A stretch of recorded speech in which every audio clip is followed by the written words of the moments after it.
But I will ask them, who is going to do that? Who is going to actually make sure that Hamas is not part of Gaza? The responsibility is on our shoulders. Israel is committed to continue this war until we bring back all the hostages and until Hamas is out of the game completely. That will be the time that we can speak about the future, not before and not with hollow gestures like we will see in a few minutes. Thank you. What do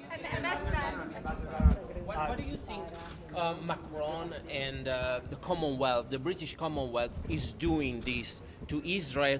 And also, what comments do you have towards Mondani, if elected mayor? He said he would implement the rest of the Prime Minister Netanyahu, sir. Well, first, the candidate Mondani should read the Constitution of the US and to learn the rules of democracy. He has no mandate on this issue. Prime Minister Netanyahu will come to speak here on Friday, and he will continue to come to speak here, even if he will get elected. I'm not getting involved in the local politics. But to President Macron and other leaders, I would say we are disappointed. On October 8th, you stood with Israel. You spoke about the hostages. Today you're moving on. You're trying to leave the hostages behind. We will not forget them. This war will not end with hostages still in Gaza. With Transcendental Television. Michael Lippin with VOA News. How much coordination does Israel have with the U.S. delegation here at the UN to try to counter this wave of recognitions of a state of Palestine that we've seen, and how much support is the U.S. providing? We are coordinating our efforts with the U.S. First, I want to congratulate Ambassador Mike Waltz for finally coming here. We were waiting for him for a long time, and we will continue to coordinate our efforts. Both the U.S. and the Israel will not participate in this charade. We will not enter the GA hall, and we will not take part in this charade. Ambassador, Showdown with China Central Television. Just one question, very fundamental question. Is Israel still in recognition of the two-state solution? Before October 7th, there was a debate about that in Israel. After October 7th, it's off the table. Now we are focused on bringing the hostages. We are focused on eliminating Hamas. And when the day will come that there will be a genuine Palestinian leadership that will condemn terrorism, you're going to hear President Abbas soon. He is paying salaries to terrorists as we speak. When the day will come that there will be genuine leadership, we will speak with the Palestinians. We are a peaceful nation. We signed multiple peace accords, and hopefully we will sign more accords in the near future. No. Ambassador, today Hamas reportedly sent a letter, or was going to send a letter to President Trump, saying that they are willing to release half of the hostages in exchange for a 60-day ceasefire. What is Israel's response? Well, Benny, I have seen the report. I don't know if it's true or not. We are putting more pressure now on Gaza City, and we are very happy to see that the population is moving out despite the threats of Hamas.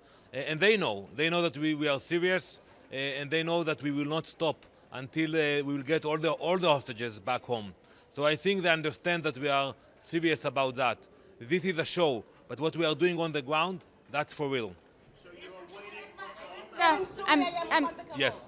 Ambassador, Ambassador Latika Berg from the Nightly Australia. Our Prime Minister is going to tell the UN that one of the reasons they are recognising Palestine is because of your continued settlements in the West Bank and settler violence. Does Israel not share part of the blame for why so many of your traditional friends are now moving against you?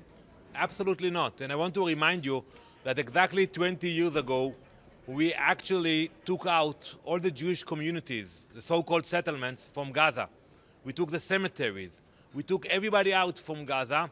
And look what happened on October 7th. So no one can make the connection between Jewish communities and hostility of Hamas. There was a ceasefire before October 7th, and still Hamas chose to attack us. So why do you think the Israelis are moving against you? They're your friends. I can explain it that, it is a very long war.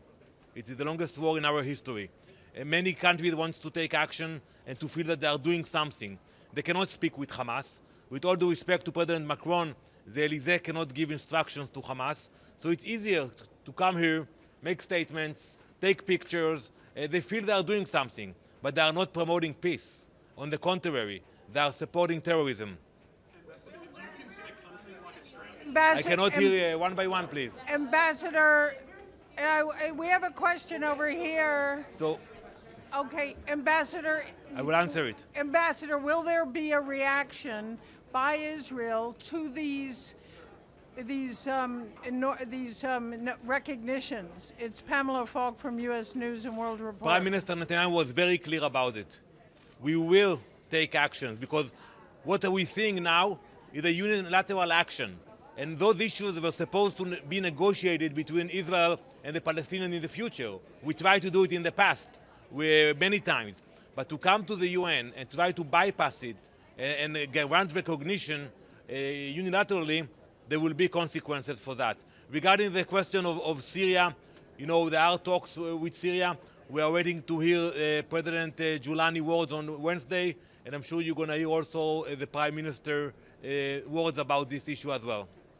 Mr. Ambassador, is yesterday's formal recognition is yesterday's formal recognition by the UK of the State of Israel on par or even stronger endorsement compared to, say, 108 years ago when the same country endorsed your country to be the State of Israel effectively? So I want to remind you what happened when the UK actually, the British mandate was over and a vote came to this building to recognize Israel and an Arab state. We said yes, we grabbed the opportunity. The Palestinians said no, they rejected the opportunity. So no one can blame us for that. And I think, you know, some countries will say that they will not recognize the Palestinian state until Hamas will be out of the game or until the hostages will come back. But they have to look at the reality. There is a very weak leadership today to the Palestinians. In Gaza, there is no leadership. Hamas will not be there. But also in Judea and Samaria, we see a very weak regime. It will be very hard for this regime to negotiate in the future. You said that there will be reactions to those recognition from France and other countries. What exactly will be the reactions? What will your government do? Well, that's for the government to decide. Prime Minister Netanyahu said it will not be discussed now. He will be coming to the UN, deliver his speech. He will fly to Washington to meet President Trump. And when he will come back to Israel after our holiday, the Jewish New Year, he will discuss what the actions will be. What is missing to... Oh, you go. That's all right. Thank you. What is missing to get Israel back to a ceasefire? So we are willing to negotiate a ceasefire. We know what it will look like. At the end of the process, Hamas will not be there. So we are still negotiating, and we are talking with the negotiators, and we hope that there will be continuation for that. But the end game, it will be that Gaza will not have Hamas control. You say that these Western leaders, Australia, the UK, are making this decision partly based on their own voters in those countries' public support to end the war. Polls suggest that most Israelis also want an end to the war. What is wrong with listening to the people? Well, for sure we want to end the war.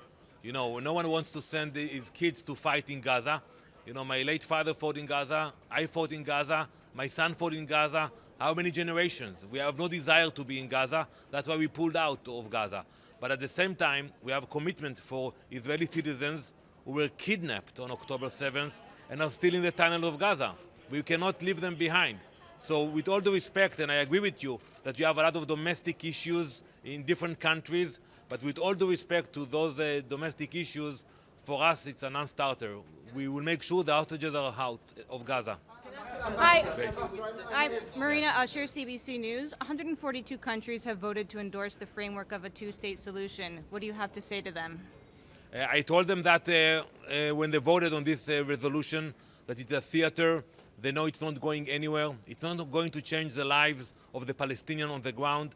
It's not going to change the security of Israelis on the ground. It's empty. You know, and that's the problem with the Palestinians. They come here every year. They have empty victories, empty declarations, instead of actually condemning terrorism and build a better future. And as I said earlier, we left Gaza in 2005. We gave the keys to the Palestinians to build a better society and promote coexistence, and we saw what happened after. Hello. Hi. Yes, you have said, excuse me, you have said that you would speak, you would negotiate and talk to a dialogue with the Palestinians if they had a different leadership. What would you talk about, given that your prime minister has just said that there will never be a Palestine west of the Jordan River? We discussed with the Palestinians so many times, but today we have to be honest and to acknowledge that there is no partner on the other side. You know, we all speak about Hamas, but the fact that the PA itself paying salaries to convicted terrorists, President Abbas himself, you cannot ask him because he's not coming here, but you can ask his representative why they have the pay-to-slay policy.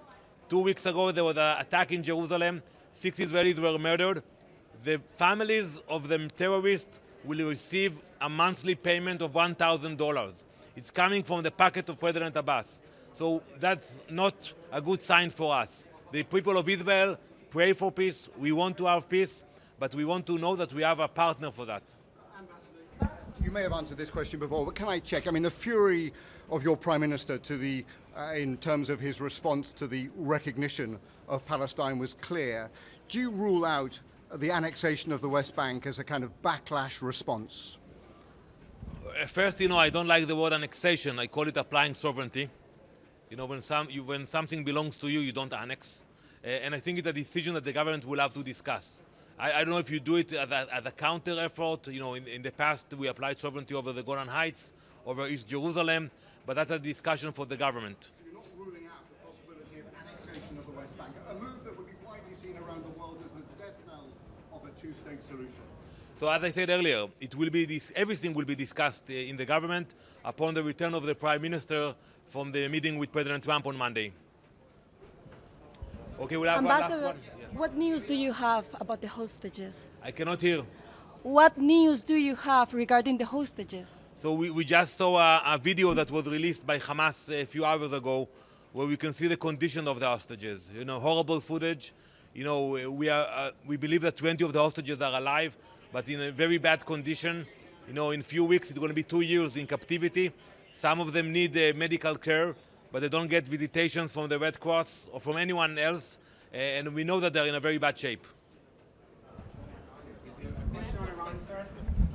Israeli Prime Minister Netanyahu said today in a meeting with the IDF General Staff for the Jewish New Year that in the coming year, Israel needs to destroy the Iranian axis. What can you tell us about what parts of that axis Israel will be focused on in the coming year, and what are you going to do to try to achieve that? Well, first we achieved a lot in the last 12-day war against Iran. I think thanks to the US, we can call it a great victory. And we see the snapback sanctions are now in place. And I hope that the Iranians will understand that now it's up to them to decide where they want to go.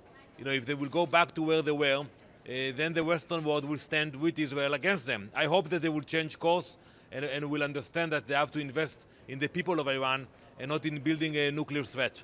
Thank you very much. Thank you.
Vous allez être à l'intérieur, pas à l'extérieur, à l'intérieur. Officer.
This is an accumulation of so many things, especially when countries like France, UK, and the others, to recognize the state of Palestine. It's an investment in peace and saving the two-state solution.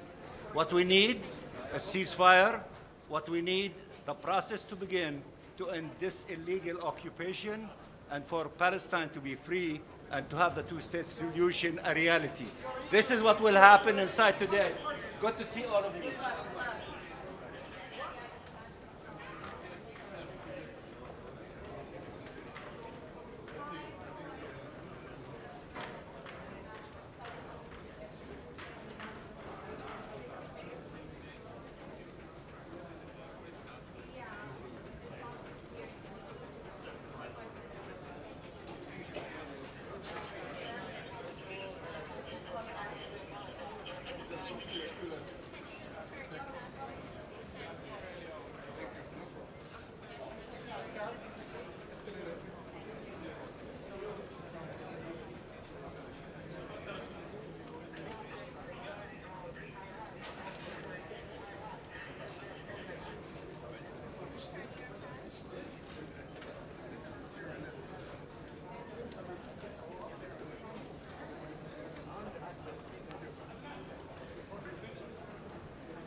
Bien.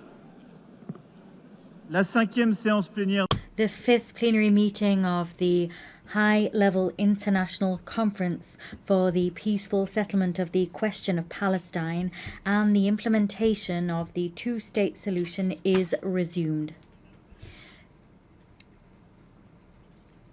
Ladies and gentlemen, distinguished heads of state and government, ministers, Your Excellency Antonio Guterres, Secretary General of the United Nations Organization, Your Excellency Annalena Baerbock, President of the General Assembly, Excellencies, ladies and gentlemen, it is an honor and a privilege for me to co-chair alongside the Kingdom of Saudi Arabia this conference in accordance with General Assembly Resolution 79/81 dated 3rd December 2024. We wish to extend a warm welcome to each and every one of you. Allow me now to deliver some opening remarks.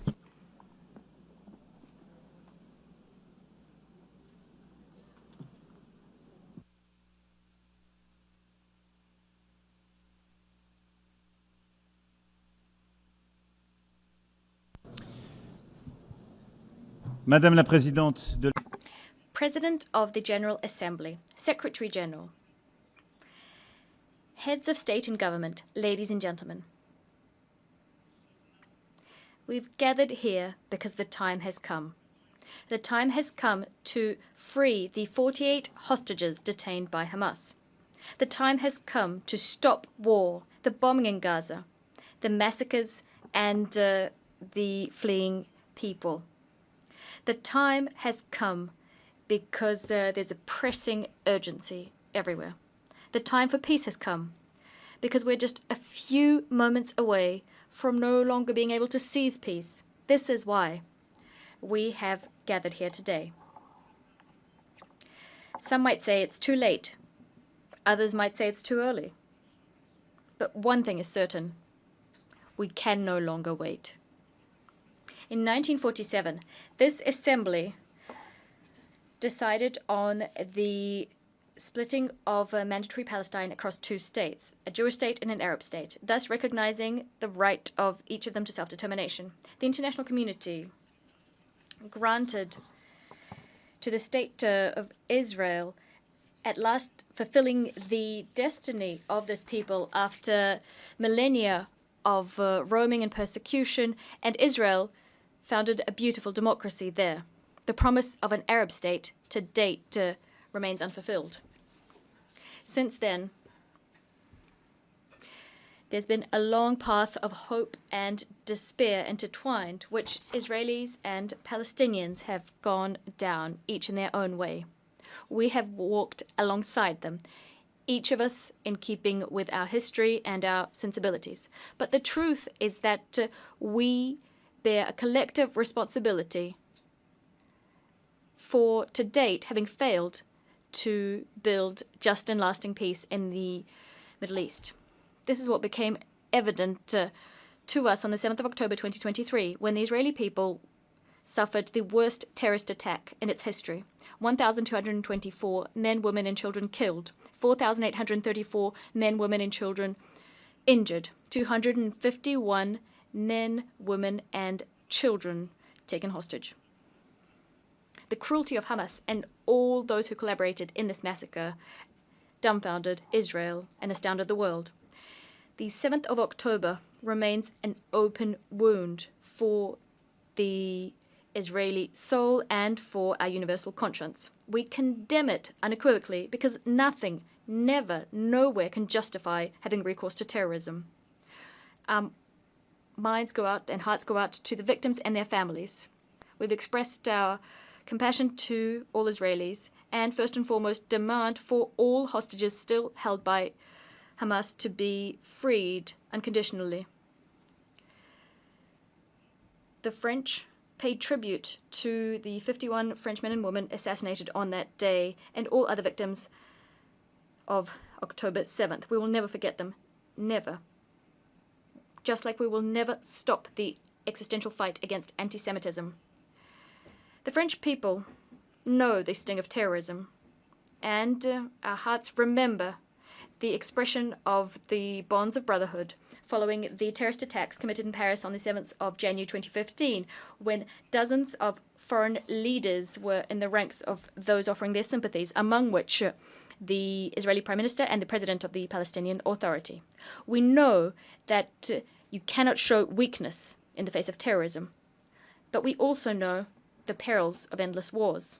We know that right must always prevail over might. We know from our own history that a universal commitment to peace, is the legacy of centuries gone by and the only way towards salvation. And on behalf of our friendship with Israel, our commitment to which has never faltered in the name of our friendship with the Palestinian people, for whom we want the initial promise of the UN Charter to be fulfilled, we want two states living side by side in peace and security to become a reality. However, currently Israel is further extending its military operation in Gaza with the stated objective of destroying Hamas. But there are hundreds of thousands of people who've been displaced, injured, famished, traumatized. Their lives are still being destroyed. Although Hamas has been considerably weakened, and despite the fact that negotiations on a permanent ceasefire are the surest means of ensuring the release of hostages, nothing justifies the ongoing war in Gaza. Nothing. On the contrary, everything compels us to definitively end it, since we didn't do it earlier. We must do this to save lives. The lives of Israeli hostages detained in atrocious conditions, the lives of hundreds of thousands of Palestinian civilians who are tormented by hunger, suffering, the fear of dying, mourning for their loved ones. We must save all lives, because for almost 2 years now, it is the denial of the humanity of the other and the sacrifice of human life which have prevailed. Yes, since the 7th of October, it is the life of the other that is being denied. We've been saying this since the first day of the war in Gaza. A life is a life. I know this because I held in my arms the families of hostages I met in Tel Aviv and in Paris. I'm thinking of the mother of Eata David, a hostage who was famished and displaced. I'm thinking of Nimrod Cohen, a 19-year-old hostage whose father I just met. I also know this because I was at the bedside of the Palestinian victims of Israeli military operations, refugees in Al Arish, women and children. I will never forget the way they looked at me. I know this because I met young people from Gaza who we are hosting in France. I'm thinking of Rida Baroud, who should have been with us today, who continues to be a witness to the distress of her loved ones in Gaza. A life is a life. We are duty-bound, all of us, to protect each other. This duty is indivisible, just as our common humanity is indivisible. There is a solution, a way of breaking the cycle of war and destruction. It lies in the recognition of the other, of his and her legitimacy, humanity, and dignity. We must reopen our eyes and see human faces there where war has deposited the mask of the enemy or the marks of a target. We must recognize that Palestinians and Israelis are living in twin solitude. The solitude of the Israelis following the historic nightmare of the 7th of October 2023, and the solitude of Palestinians. Palestinians at their wits' end in the face of this ceaseless war. The time has come. Because the worst could still come to pass. The sacrifice of more civilians, the expulsion of the people of Gaza to Egypt, the annexation of the West Bank, the death of hostages detained by Hamas, or facts on the ground which could irreversibly change the situation there on the ground. This is why, this is the very reason that today, here in this chamber, We must pave the way for peace, because since July of last year, developments have accelerated. And at this point, we have reason to fear that the Abraham Accords, the Camp David Accords, could be called into question by Israel, and that peace would become impossible for a long time yet in the Middle East. It thus falls to us this historic responsibility. We must do everything within our power to preserve the very possibility of a two-state solution. Israel and Palestine living side by side in peace and security. The time has come. This is why, true to the historic commitment of my country to the Middle East, to peace between the Israelis and the Palestinians, this is why I declare that today France recognizes the state of Palestine.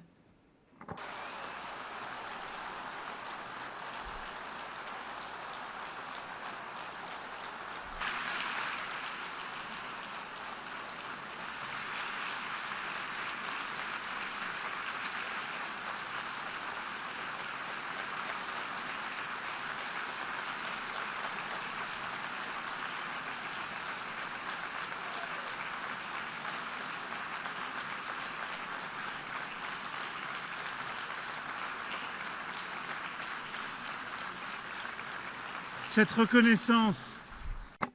This recognition is a way of affirming that the Palestinian people is not a people too many. On the contrary, this is a people who never says goodbye to anything, as Mahmoud Abbas said. A people with a strong history, roots, and dignity. The recognition of the legitimate rights of the Palestinian people takes nothing away from the rights of the people of Israel, who France supported from day one, and to the respect of which it is staunchly committed. This is why we're so convinced that this recognition is the only solution that will allow for Israel to live in peace. France has never wavered standing by Israel's side, even when its security was at stake, including when there were Iranian airstrikes. This recognition of the state of Palestine is a defeat for Hamas, just like for all those who foment anti-Semitism, nurture anti-Zionist obsessions, and who want the destruction of the state of Israel. This recognition by France goes hand in hand with others which will be announced today, and I thank them: Andorra, Australia, Belgium, Canada, Luxembourg, Malta, Monaco, Portugal, the United Kingdom, San Marino. They are here today. They answered our call issued in July and took the responsible choice, the necessary choice, the choice to opt for peace. Spain, Ireland, Norway, and Sweden are also going down the same path, and many others did before us too. This recognition paves the way for useful negotiations, useful for Israelis and Palestinians. This path is a path towards a peace and security plan for all. France and Saudi Arabia submitted this plan to this assembly, and it adopted it by a large majority. It carries our common ambition to break the spiral of violence and to change the situation on the ground. We managed to take a step towards one another, to move away from our habitual stances and to set concrete objectives. We must now set in motion a cycle of peace that meets the needs of all parties. The top priority of this peace and security plan, and it's very urgent, that is to ensure the release of 48 hostages and put an end to military operations throughout the territory of Gaza. I commend the efforts undertaken by Qatar, Egypt, and the US to achieve this. I ask Israel to do nothing more that would thwart these efforts coming to fruition. Hamas was vanquished on the military front as we neutralized its leaders and decision makers. It must also be vanquished politically to be truly dismantled. As soon as a ceasefire is agreed, We must mount a massive collective effort to provide assistance to the people of Gaza. I'd like to thank Egypt and Jordan for their commitment and recall Israel's absolute obligation, that is to facilitate humanitarian access to Gaza to assist its population, which has lost everything. The second priority is to stabilize and to rebuild Gaza. A transition administration incorporating the Palestinian Authority, as well as the young people of Palestine, together with security forces, the establishment of which we will accelerate, will have the monopoly over security in Gaza. It will implement the dismantlement and disarmament of Hamas. And this with the support of international partners and the necessary means required for this difficult mission. France stands ready to contribute to an international stabilization mission, as well as to support, together with our European partners, the establishment and equipping of Palestinian security forces. As soon as negotiations permit, the Security Council could decide to deploy a civilian and security support mission, liaising with the Palestinian authorities and with the consent of the Israeli authorities. Furthermore, it will be up to the state of Palestine to give hope to its people, tested by years of violence and occupation, division and negligence. It will be up to the state of Palestine to give its people a framework for democratic expression, a framework that's been renewed and that is secure. President Mahmoud Abbas committed to this before Prince Mohammed bin Salman and myself. He forcefully condemned the terrorist attacks committed on the 7th of October 2023. He reiterated his commitment to disarming Hamas and committed to excluding Hamas from future governance in Gaza, as well as from future governance throughout Palestinian territory. He reaffirmed his commitment to combating hate speech and promised an in-depth overhaul of Palestinian governance. France will pay close attention to the full implementation of all of the commitments made to us. This renewed Palestinian Authority is a necessary prerequisite for the success of the indispensable negotiations we'll need to resume to come to an agreement on each of the final status issues. It's within this framework that I will be able to decide to open an embassy to the state of Palestine as soon as all of the hostages detained in Gaza have been freed and a ceasefire has been established. What France will be demanding of Israel will be just as considerable.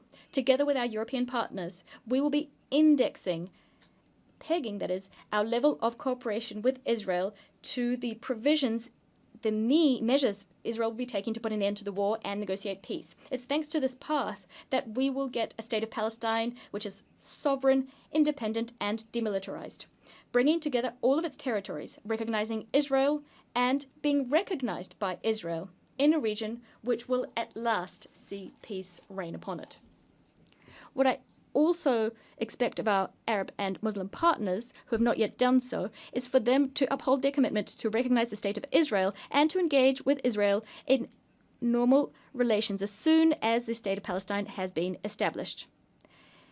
In so doing, together we will demonstrate dual recognition for the benefit of peace and security of all in the Middle East. Ladies and gentlemen, this is our peace plan. It establishes a demanding mechanism to end the war and enter into the negotiations phase. It allows for Israeli-Palestinian peace to be the first pillar of a new peace and security architecture in the Near East and the Middle East. It lends credibility to the possibility of further economic integration. Nothing will be possible unless the Palestinian authorities take full ownership of our renewed ambition so that we can at last achieve the two-state solution. I know that they are reluctant. I know that they harbor fears. And with the utmost respect, I hear the Israeli people, their sadness, their fatigue. But I want for the Israeli authorities to also hear this and to in turn take on commitments. I know that the Israeli people and the Israeli leadership have the strength to do this. I remember when I was a young man, when I learnt of the horrible assassination of Yitzhak Rabin, almost 30 years ago. He was killed for wanting peace.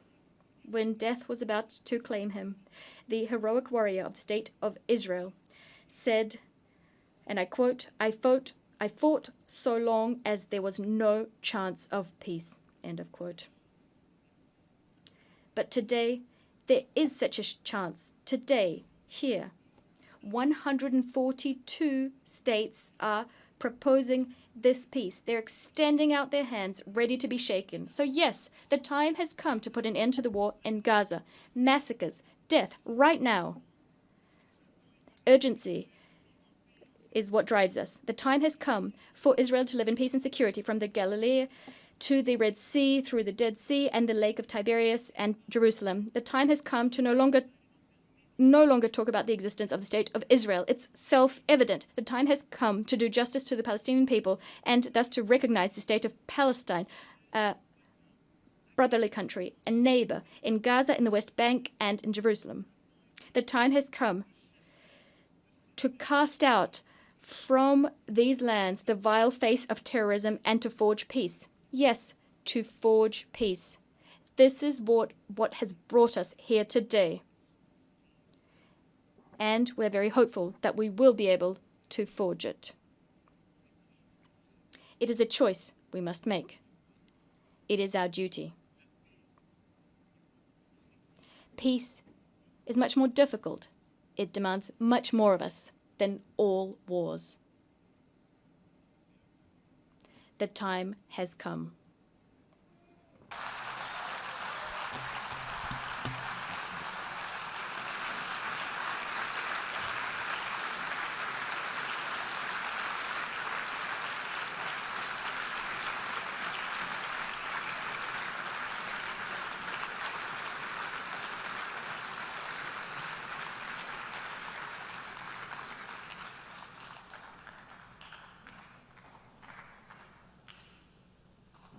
Merci pour votre attention. Thank you for your kind attention. I now invite His Royal Highness, Minister of Foreign Affairs of Saudi Arabia. He will be speaking on behalf of His Royal Highness Prince Mohammed bin Salman bin Abdulaziz Al Saud, Crown Prince and Prime Minister of the Kingdom of Saudi Arabia.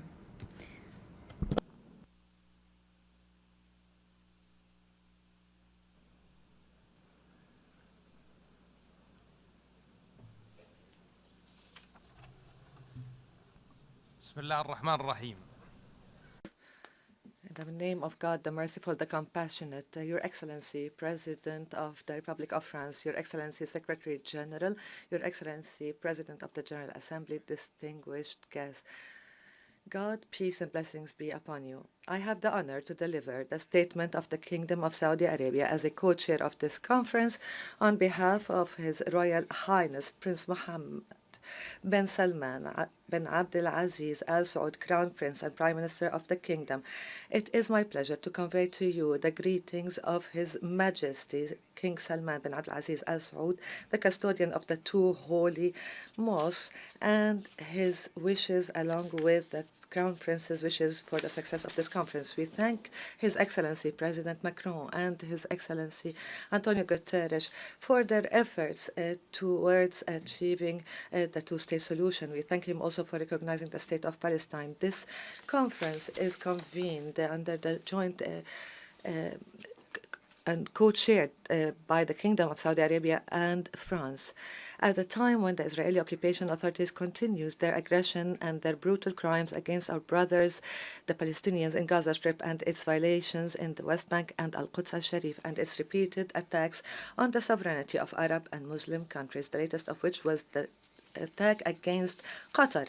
This underlines the insistence of Israel to continue with its aggressive practices that threaten regional and international peace and stability and undermine efforts of peace in the region. This reiterates our deeply rooted conviction that the implementation of the two-state solution is the only way to achieve just and permanent peace.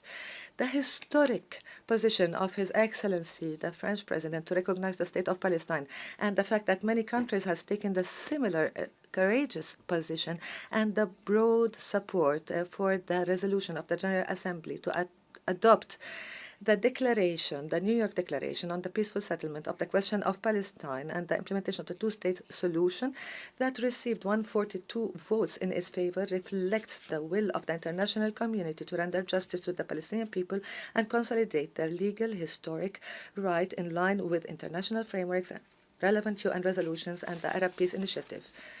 The Kingdom is keen on continuing its partnership with France and all countries calling for peace to follow up on the implementation of the outcomes of this conference, to put an end to the war in Gaza and stop all unilateral measures that threaten Palestinian sovereignty, to work on ending the conflict in the region and establish a Palestinian independent state on the 1967 borders with East Jerusalem as its capital. In conclusion, we thank again those countries that have recognized or have announced their intention to recognize the State of Palestine. We call all other countries to take a similar historic step that will have a great impact on supporting the efforts towards the implementation of the two-state solution, achieve permanent and comprehensive peace in the Middle East, and find a new reality whereby the region can enjoy peace, stability, and prosperity. Thank you.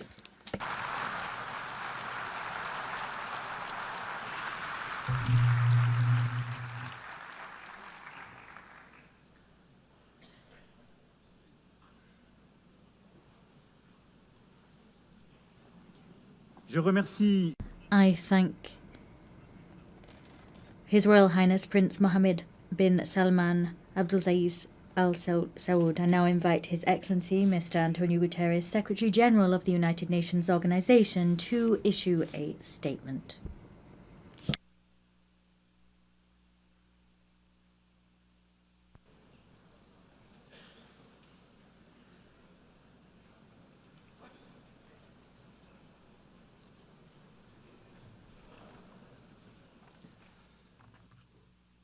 Distinguished co-chairs, Excellencies, ladies and gentlemen, I thank the government of France and the Kingdom of Saudi Arabia for convening this international conference on implementing the two-state solution.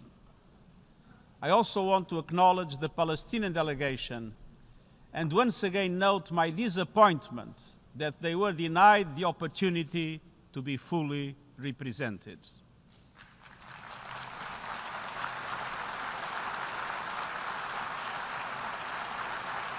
Excellencies,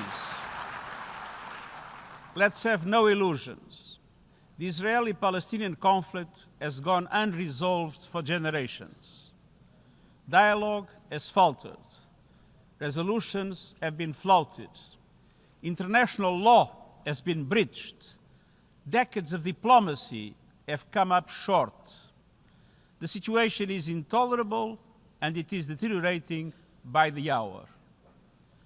We are here today to help navigate the only way out of this nightmare, a two-state solution, where two independent, sovereign, democratic states, Israel and Palestine, live side by side in peace and security with their secure and recognized borders on the basis of pre-1967 lines, with Jerusalem as the capital of both states, in line with international law, UN resolutions, and other relevant agreements. I welcome the measures many member states are taking to galvanize support for the two-state solution, including the pledges to recognize the State of Palestine. And I welcome the General Assembly's endorsement of the New York Declaration. Excellencies, nothing can justify the horrific 7 October terror attacks by Hamas or the taking of hostages, both of which I have repeatedly condemned. And nothing can justify the collective punishment of the Palestinian people or any form of ethnic cleansing, the systematic decimation of Gaza, the starvation of the population, the killing of tens of thousands of civilians, most of them women and children, and hundreds of our own humanitarians. I call once again for an immediate and permanent ceasefire, the immediate and unconditional release of all hostages, and the immediate, full, safe, unconditional, and unhindered humanitarian access. Excellencies, nothing can also excuse developments in the West Bank that pose an existential threat to a two-state solution. The relentless expansion of settlements, the creeping threat of annexation, the intensification of settler violence, all of it must stop. The situation is morally, legally, and politically intolerable. We must recommit ourselves to the two-state solution before it is too late.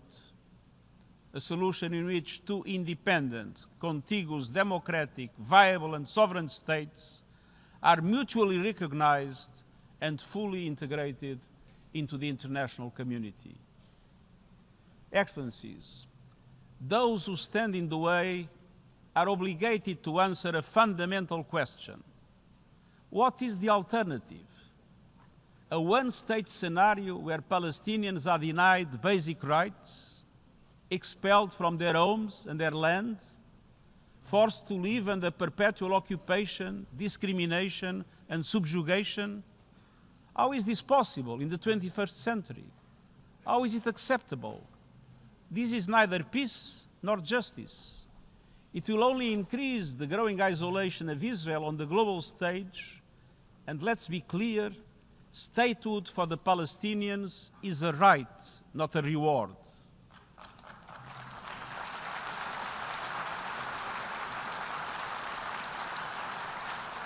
And denying statehood would be a gift to extremists everywhere. Without two states, there will be no peace in the Middle East, and radicalism will spread around the world. Excellencies, this conference must mark a turning point. It must pave the way for irreversible progress to put an end to the illegal occupation and to make good on our collective aspiration for a two-state solution.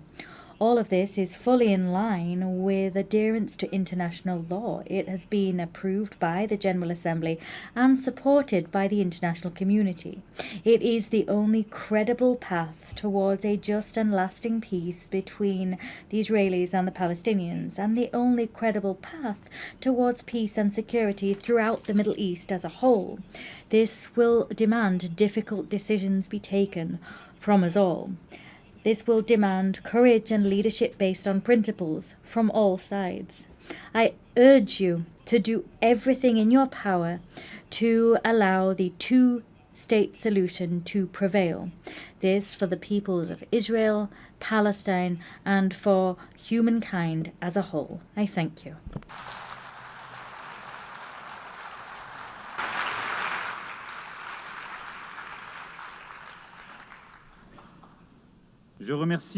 I thank the Secretary General of the United Nations Organization. I now invite Her Excellency Annalena Baerbock, President of the General Assembly, to make a statement.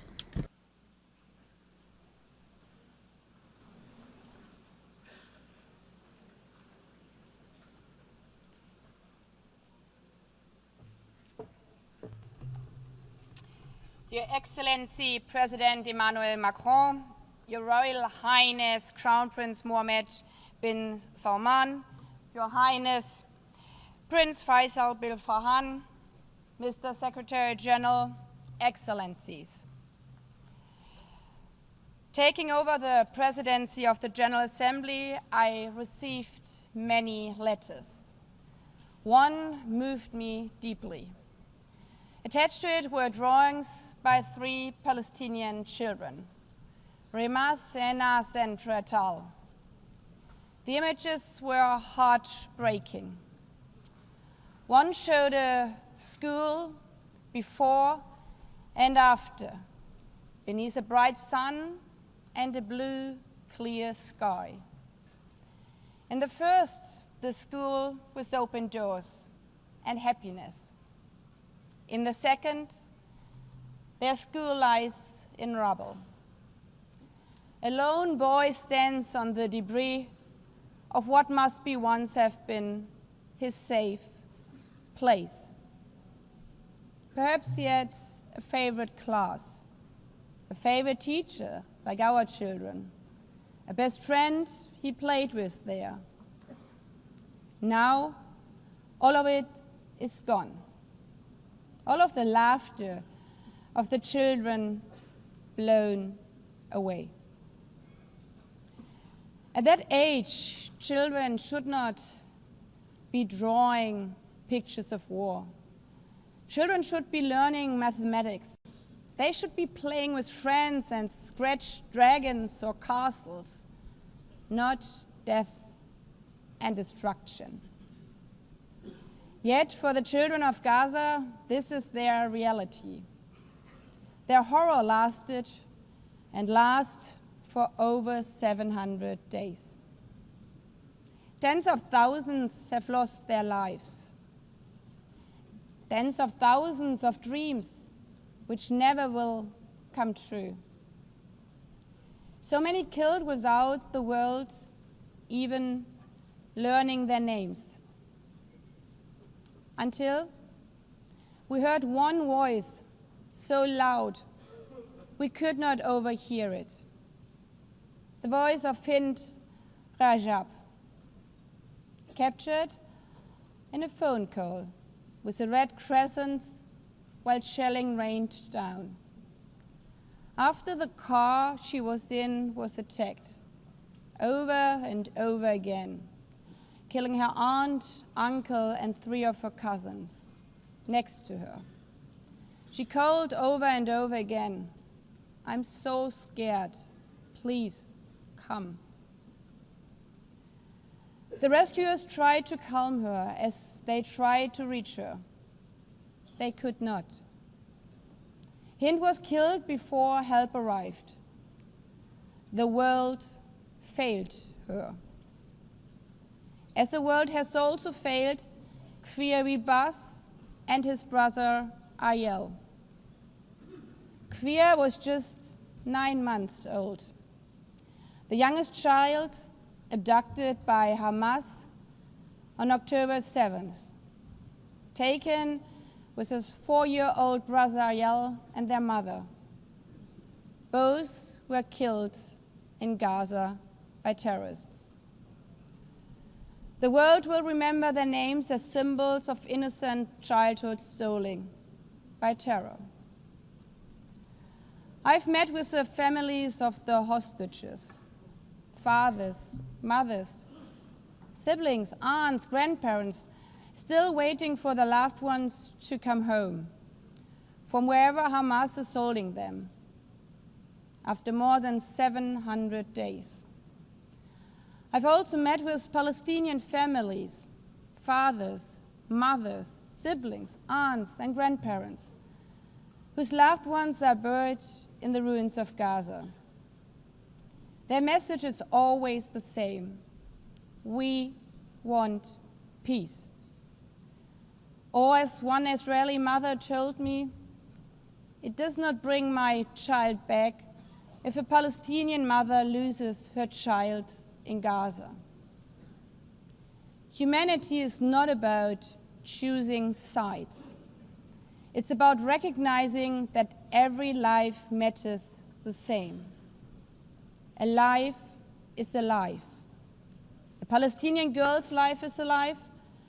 An Israeli boy's life is a life. All the children of the Middle East deserve to grow up knowing only the sun shining on their schools, the laughter of their friends in the playground, and the joy of a meal shared with their families. Not the horrors of starvation, not the horrors of war and terror. Excellencies, the General Assembly has been very clear. We need an immediate, unconditional, and permanent ceasefire in Gaza now. Israel must immediately facilitate the full, rapid, safe, and unhindered entry and delivery of humanitarian assistance to all Palestinian civilians. Hamas must immediately and unconditionally release all remaining hostages. But the horrors of Gaza make equally clear that we cannot allow such devastation to happen again.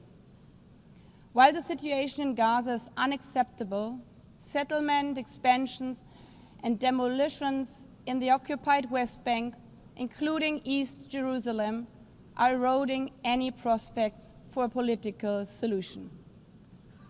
The decade-long Israeli-Palestinian conflict cannot be resolved by endless war, permanent occupation, and recurrent terror. The only way to ensure that future generations of both Palestinians and Israelis can live in peace, security, and dignity is the two-state solution. As the Secretary General said, it's a right, not a reward, to live in your own state, as all humans around the world. We know that some think this is naive. The first resolution on this matter is almost as old as this organization. 78 years ago, the General Assembly adopted Resolution 181, laying the foundation for two states, knowing it's the only way for peace. And to those of you who argue now, but we have tried for decades and failed over and over again, there can be only one answer. If we would stop aiming for what is right because we have not succeeded yet, then evil would prevail. That would be the end of this institution. This institution which promised to save succeeding generations from the scourge of war. It would erode the UN's foundational mission to achieve peace, justice, and equal rights for both Israelis and Palestinians. Excellencies, that is what today's conference and the New York Declaration are so crucial. The message we are sending today is no, we are not giving up. The international community does not only remain committed to the two-state solution, we are also identifying tangible, time-bound, and irreversible steps for its realization. And we are willing to take decisive measures and provide international guarantees. Of course, this conference and the New York Declaration will face criticism. Some will say a piece of paper cannot change realities on the grounds for Palestinians. Others will dismiss the vision of two states outright. But the fact remains, the New York Declaration was endorsed by 142 member states. And this majority clearly says the war in Gaza must end now. It condemns the attacks committed by Hamas against civilians on 7th of October. It condemns the attacks by Israel against civilians and civilian infrastructure in Gaza. It calls on Hamas to end its rule in Gaza and hand over its weapons. A sovereign and viable state of Palestine needs to be established, living side by side with the state of Israel in peace and security, with mutually recognized borders and full regional integration. Excellencies, the call for peace and the two-state solution is not an abstract. Not for the children watching missiles destroy their school. Not for the families waiting for news that their sons and daughters might be released from captivity. Not for the UN staff in Gaza who have witnessed their colleagues shot. Not for those who have been injured or maimed and will have to live with the trauma of this conflict for the rest of their life. It's an aspiration, but it's also an obligation. We owe it to the memory of Fint, Kriya, and Ariel, and the many, many others. And we owe it to the children like Remas, Enas, and Rital, and all the children of Palestine and all the children of Israel, hoping for a better tomorrow.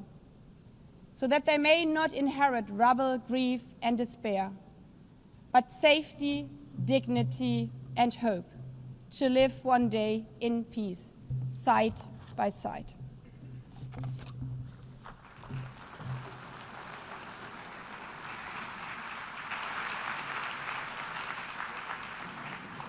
Je remercie Madame.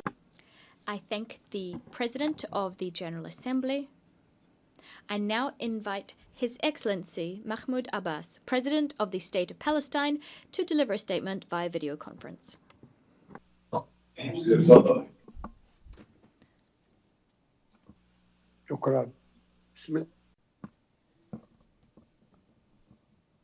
Thank you. Your Excellency, President Emmanuel Macron, Your Royal Highness, Prince Mohammed bin Salman Al Saud,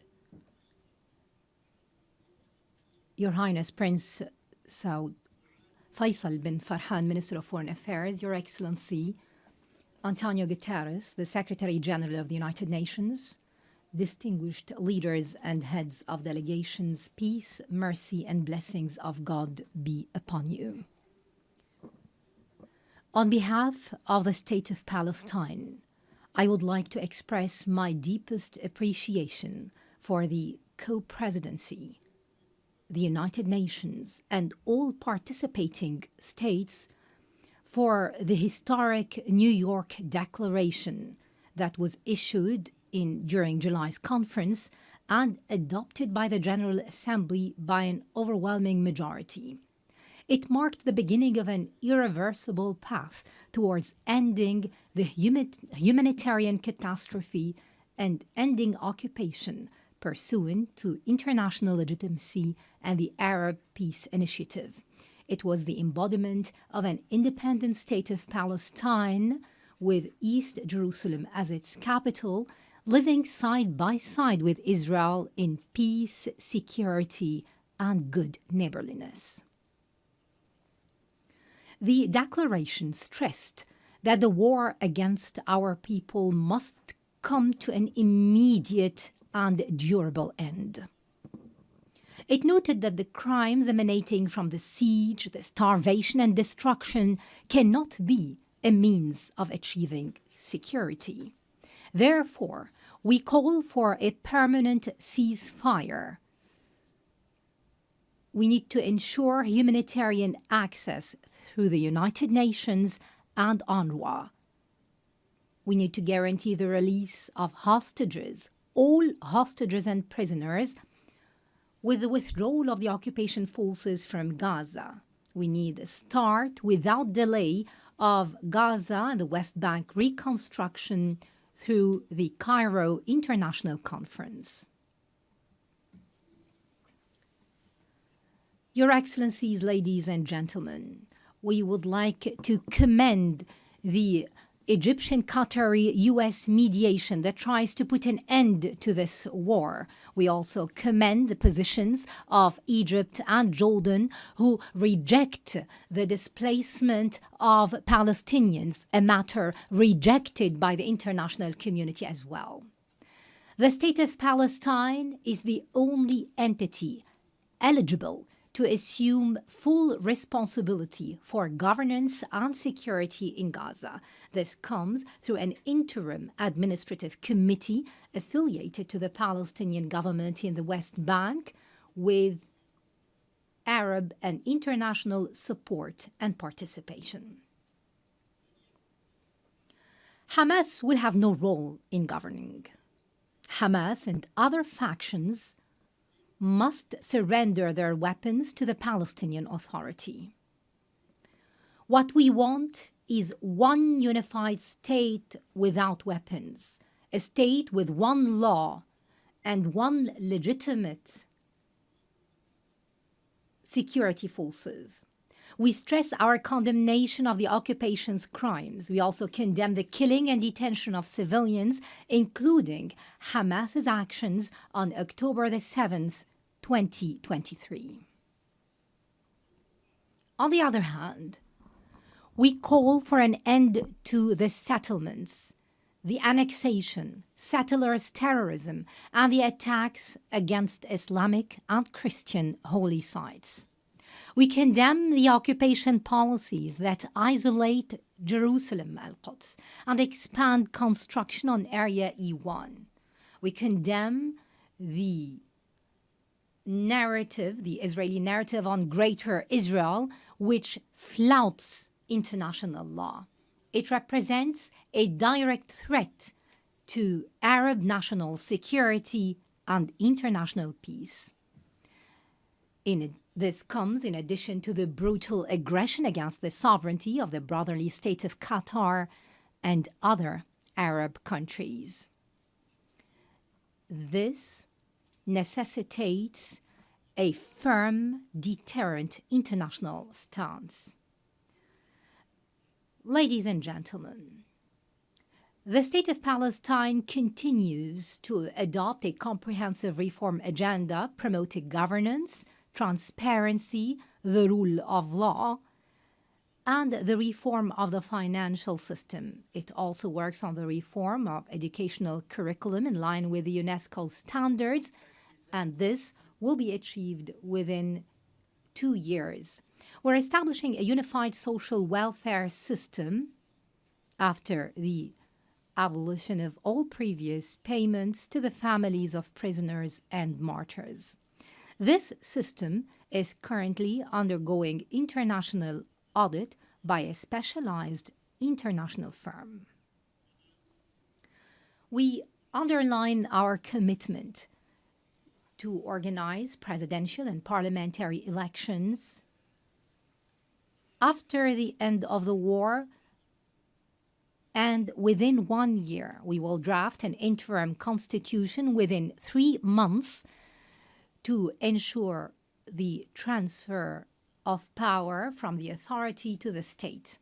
This will ensure that no party or individual will participate unless they adhere to the political program and the international commitments of the Palestine Liberation Organization and the rules of international legitimacy. The elections will be held under international observance.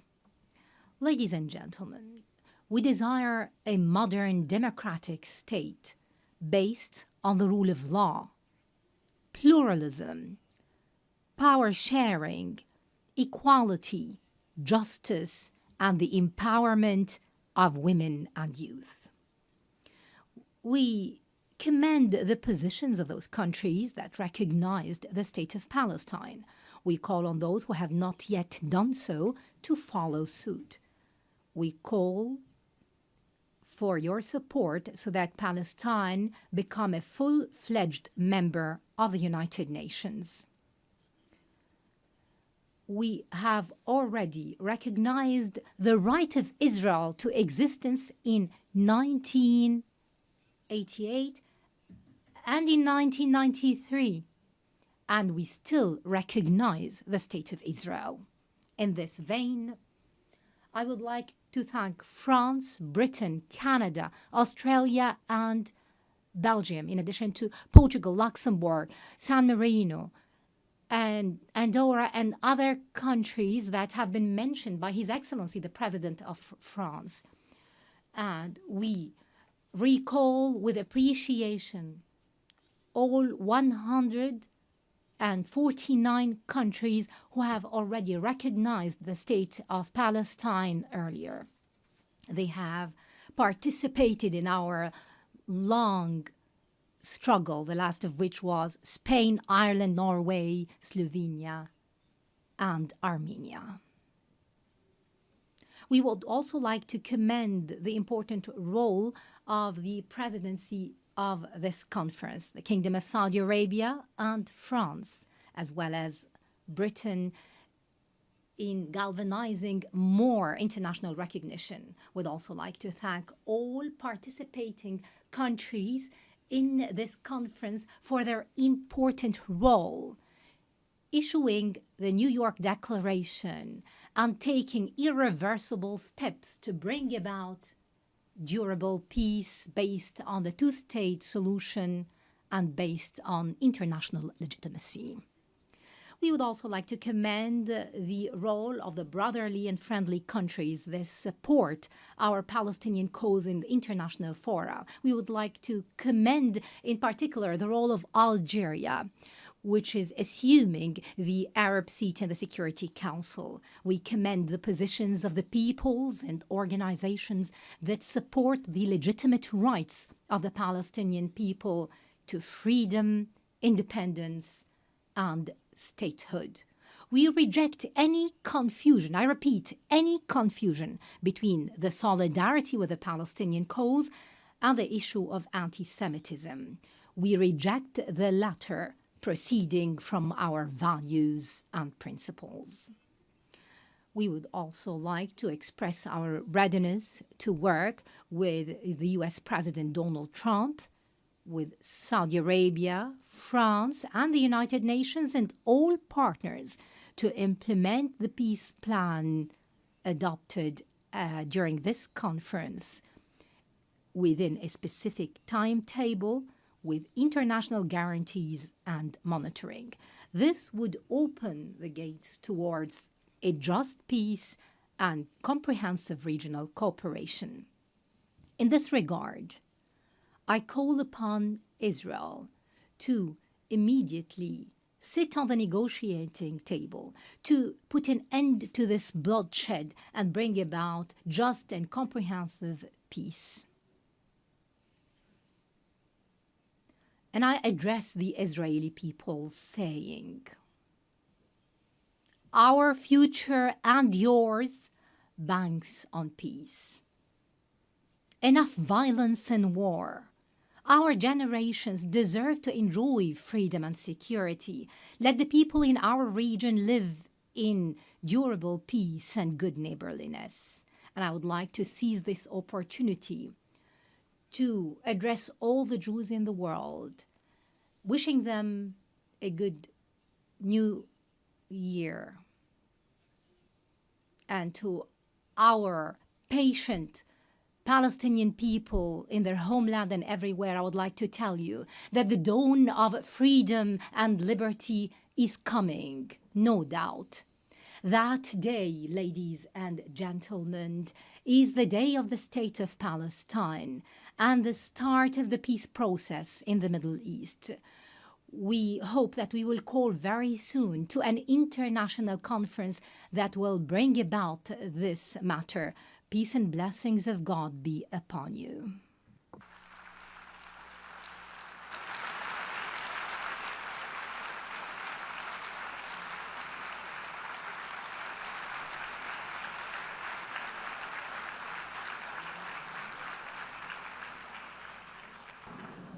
Je remercie le président. I thank the President of the State of Palestine. Excellencies, distinguished representatives, before suspending the formal proceedings of the conference, we would ask you to kindly remain seated for the next part of this afternoon's program. This meeting is suspended. Nous allons à présent We will now listen to statements made by heads of state and government, including by the co-chairs of the working groups. They will present tangible efforts made to implement the New York Declaration. I remind you that this Assembly endorsed the New York Declaration by a vast majority to the tune of 142 votes. We remind delegations that statements are limited to 5 minutes for heads of state and government, and those by ministers should be limited to 3 minutes. Microphones will be cut off automatically after these time limits have been exceeded. I now give the floor to the King of Jordan, Your Majesty.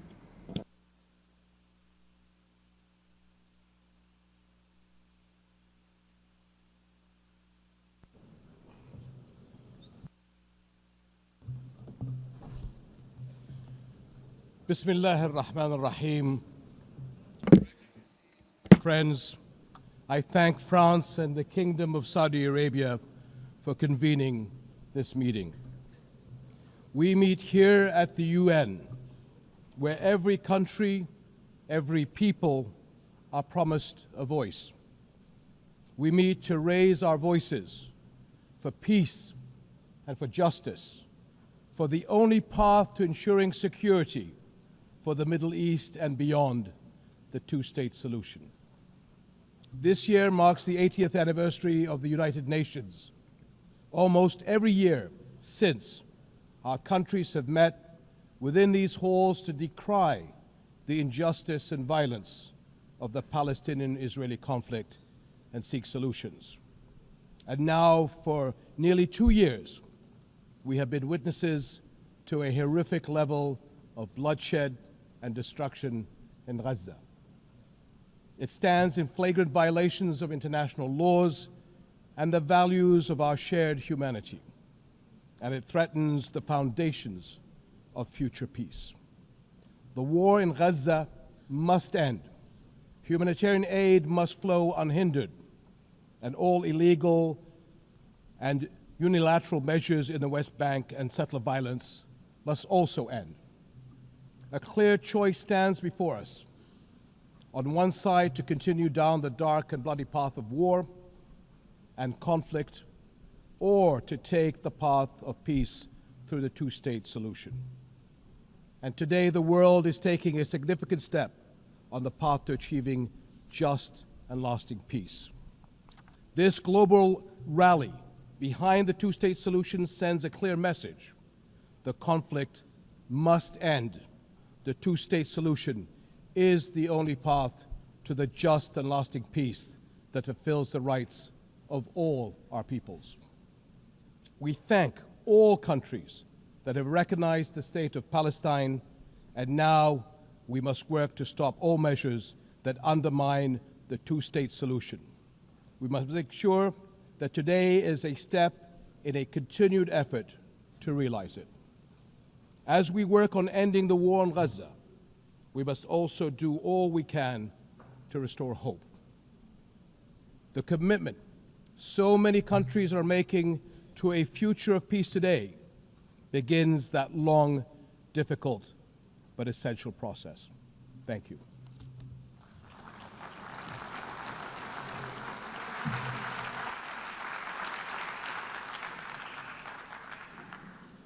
Je remercie. I thank His Majesty the King of Jordan. I now give the floor to the President of Turkey.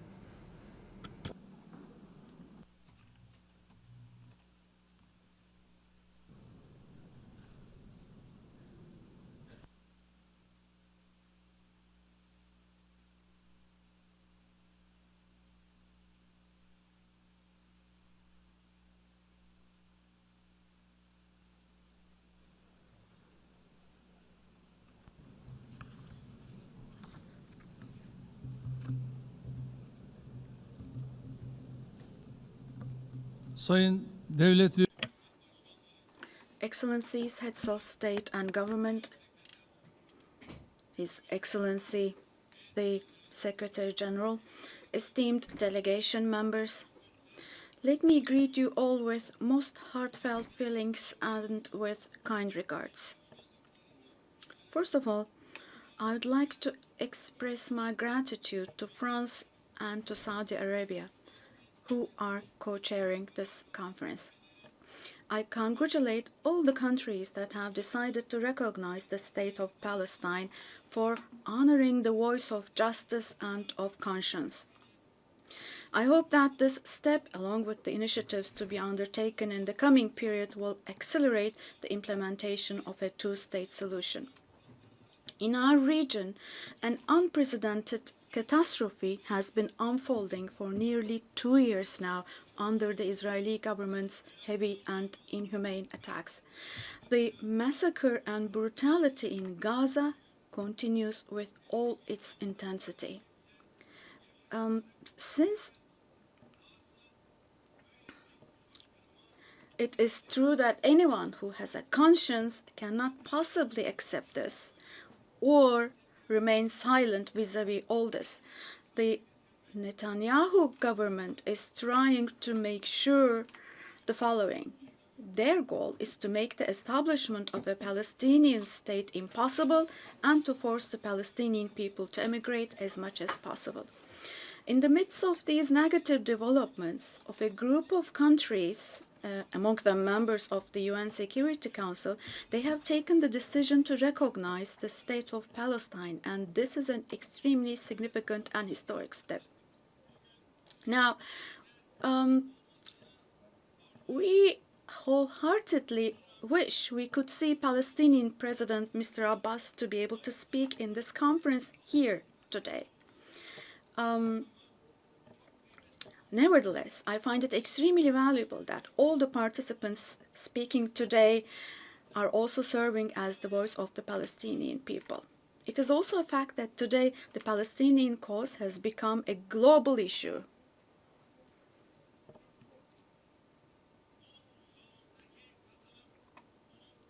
The participation in this hall today is the most important proof of this.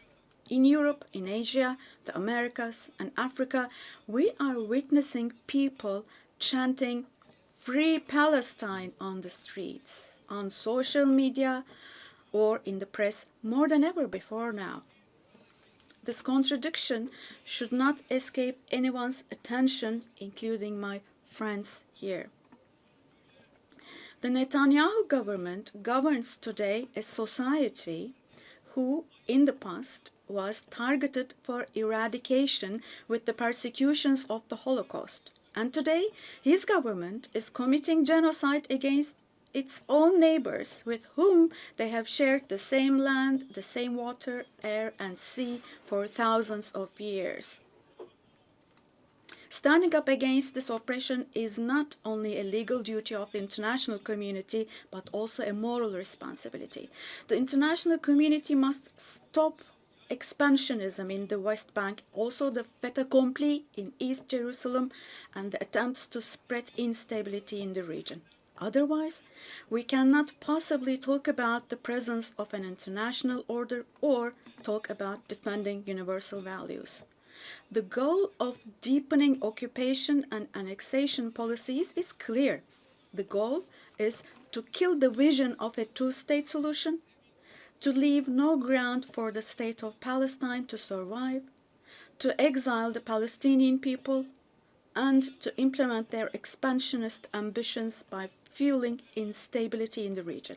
Now, this cannot be allowed. At this conference today, I hope that the countries that have shown the courage to recognize the state of Palestine will follow through on this historic stance with determined, concrete, and deterrent steps. It is now necessary to declare a ceasefire, ensure unhindered access to humanitarian aid to Gaza, and for Israel to withdraw its forces from Gaza.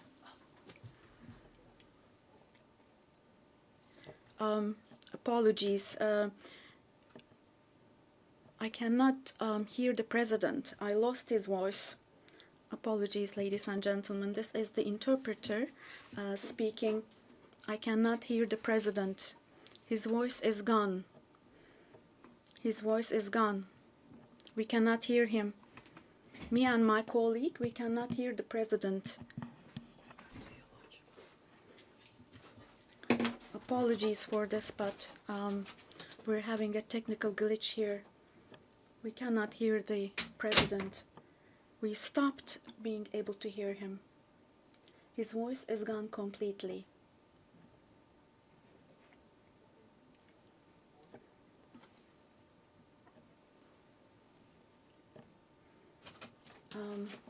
Sorry, but we cannot hear the president. His voice is gone completely. We stopped being able to hear him. And right next to our booth, we have colleagues from, we believe, the Brazilian delegation, the Portuguese booth, and I can see them from the window. They cannot hear the floor either. We cannot hear the floor. We cannot hear the floor. Oh, it's back. Au président du Brésil. I give the floor now to the President of Brazil.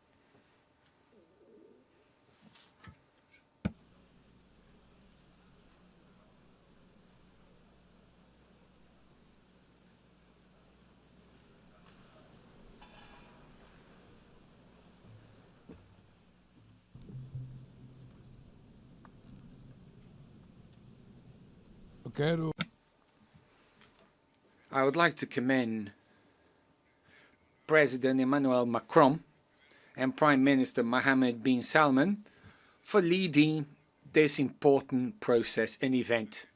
The question of Palestine arose when the General Assembly adopted the so-called Partition Plan 78 years ago. The session in which it was approved was chaired by Brazilian Osvaldo Aranha.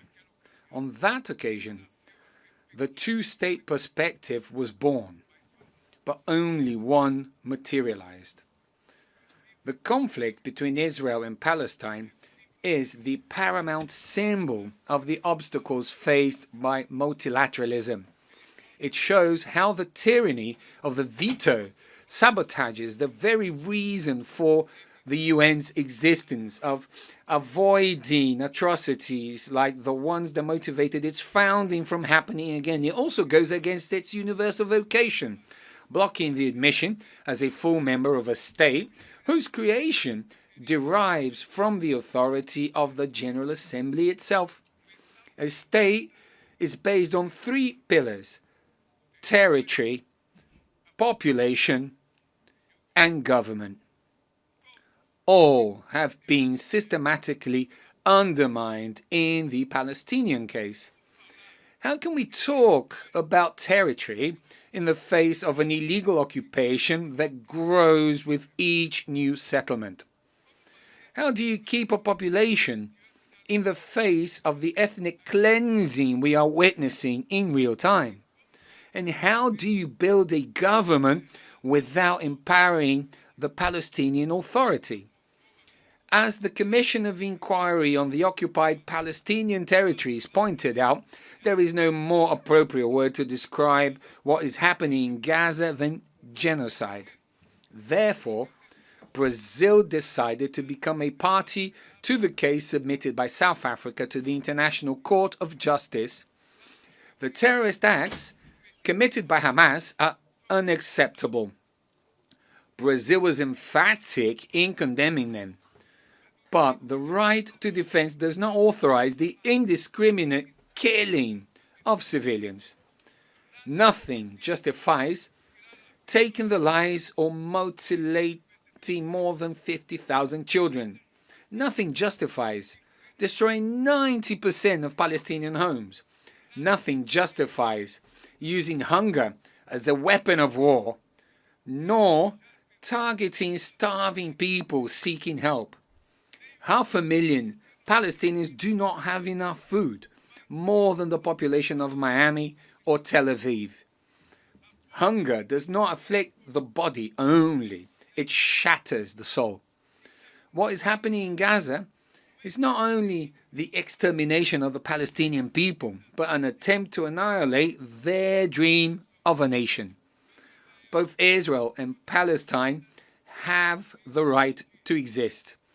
Working to achieve a Palestinian state means correcting an asymmetry that compromises dialogue and obstructs peace. We salute the countries that recognize Palestine, as Brazil did in 2010. We are already the vast majority of the 193 members of the UN. Brazil commits to strengthening controls on imports from illegal settlements in the West Bank and maintaining a suspension of exports of defense materials, including dual-use materials that could be used in crimes against humanity and genocide. Given the Security Council's failure to act, the General Assembly must exercise its responsibility. We support the creation of a body inspired by the Special Committee Against Apartheid, which played a central role in ending the South African racial segregation regime, securing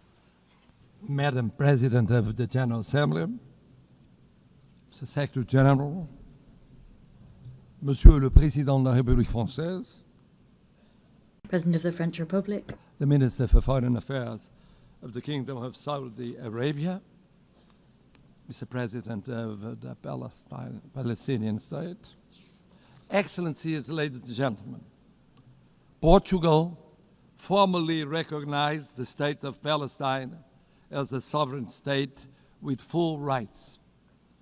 This decision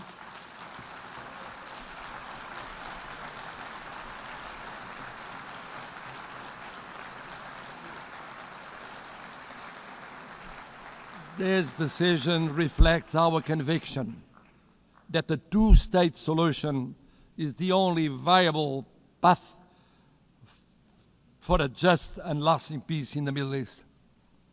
By reaffirming it here, Portugal seeks to contribute to a broader international effort towards peace, justice, and stability. If we do not act, the crisis will leave scars for generations, fueling extremism and further instability. So, humanitarian access must be ensured without delay. All hostages must be released. Terrorism like October the 7th can never be justified. And civilians, regardless of nationality, religion, or ethnicity, must be protected at all times.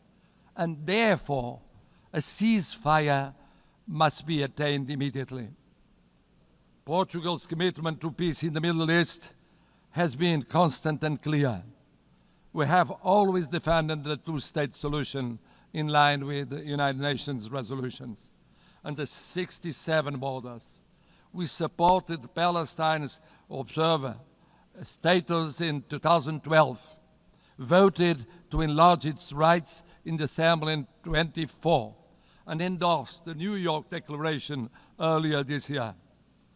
We welcome the unprecedented commitments made by the Palestinian Authority in the context of the New York Declaration. We recognize that both countries continue to face security threats, which must be addressed through dialogue, cooperation, and the pursuit of a just and lasting peace.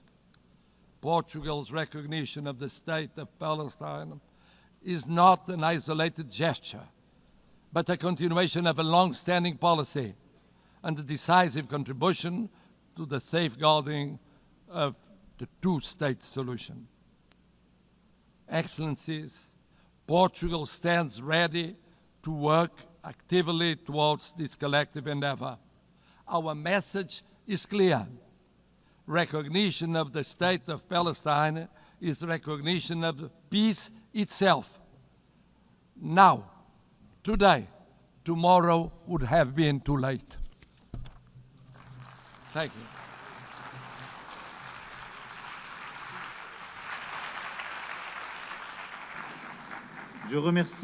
I thank the President of Portugal. I now give the floor to the President of Indonesia.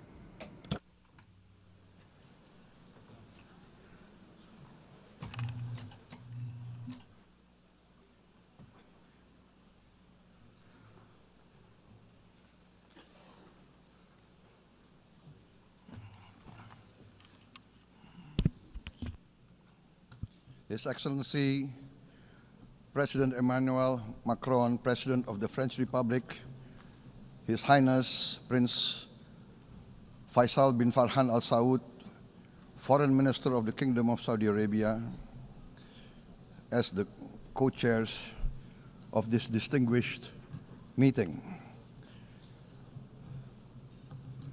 Co-chairs, Excellencies, distinguished representatives of the United Nations, I wish to extend our deepest appreciation and highest regards to the governments of France and the Kingdom of Saudi Arabia for their leadership in convening this important deliberation. It is with a heavy heart that we recall the ongoing unbearable tragedy in Gaza. Thousands of innocent lives, many of them women and children, have been killed. Famine looms. Human catastrophe is unfolding with our eyes. We condemn all acts of violence against innocent civilians. Therefore, it is today with dignity that we gather to take our historical responsibility. This responsibility speaks not only to the fate of Palestine, but also to the future of Israel, and also the very credibility of the United Nations. We condemn all violence against innocent civilians. Therefore, Indonesia once again reiterates its commitment to the two-state solution in the Palestine problem. Only this two-state solution will lead to peace. We must guarantee statehood for Palestine, but Indonesia also declares that once Israel recognizes the independence and the statehood of Palestine, Indonesia will immediately recognize the state of Israel, and we will support all guarantees for the security of Israel. The New York Declaration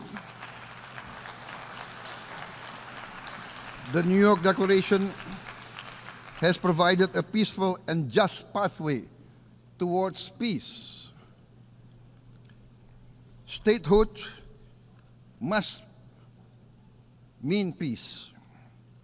Recognition must mean a real chance towards lasting peace. It must be a real peace for all sides, for all parties. Distinguished Excellencies, we commend the leading states of the world that have taken this principled step. France, Canada, Australia, the United Kingdom, Portugal, and many other leading countries of the world have taken a step on the right side of history. The recognition of the state of Palestine is the right step on the right side of history. To those who have yet to act, we say, history does not stand still. We must recognize Palestine now. We must stop the humanitarian catastrophe in Gaza. Ending the war must be our utmost priority. We must overcome hatred, fear. We must overcome suspicion.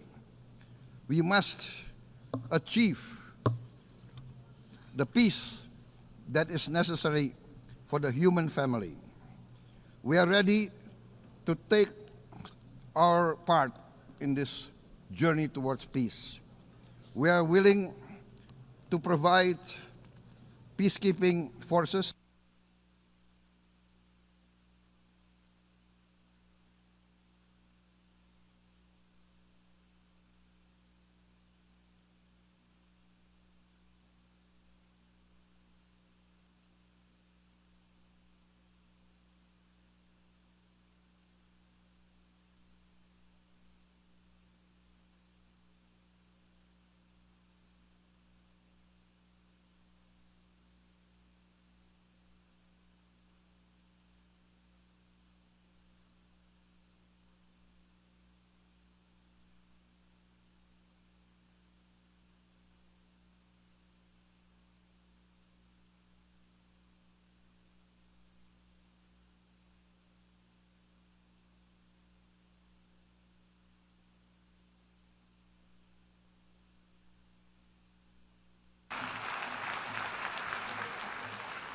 Thank you very much. Peace. Peace now. Peace immediately. We need peace. Thank you very much.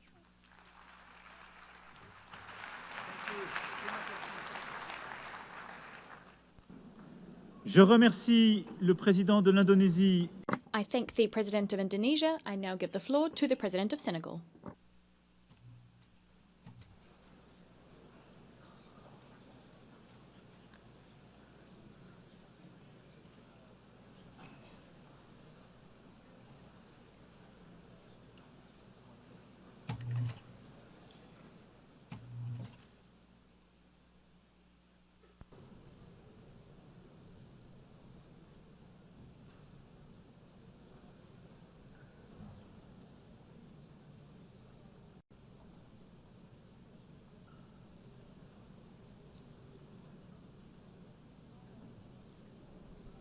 Le discours qu'ils n'ont pas déposé.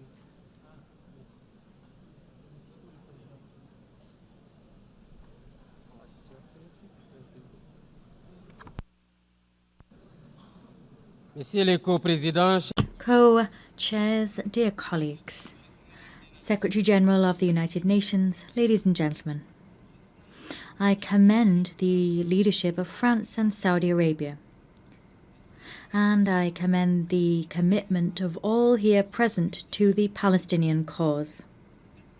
This conference is being held at a time when the world's conscience has been shaken to its very core by the indefensible situation in Gaza. That situation has gone beyond all limits. We are witnessing an indescribable tragedy bearing all the hallmarks of ethnic cleansing. In the face of such inhumanity on such scale, to say nothing, to do nothing is not an option. That choice would even be passive complicity. We are here to recall the very meaning of the founding principles of the United Nations: the sovereignty of peoples, equality of rights, peace through justice, the respect of international law, and the protection of civilians, even in times of war. These are all values that have today been annihilated and which now lie under Gaza's rubble. Senegal reaffirms its unwavering commitment to a two-state solution, with Palestine and Israel living side by side, each within safe and internationally recognized borders. That was the goal of the partition plan for Palestine decided upon by the United Nations. This is also a demand for peace and security for the peoples of the two countries. This is a call for justice and humankind. It is for this reason that Senegal supports the outcome document of our meeting prepared by the ministerial conference held last July. My country at that conference co-chaired the round table on compliance with international law. To make a difference, we must together send out a clear message. The occupation must cease.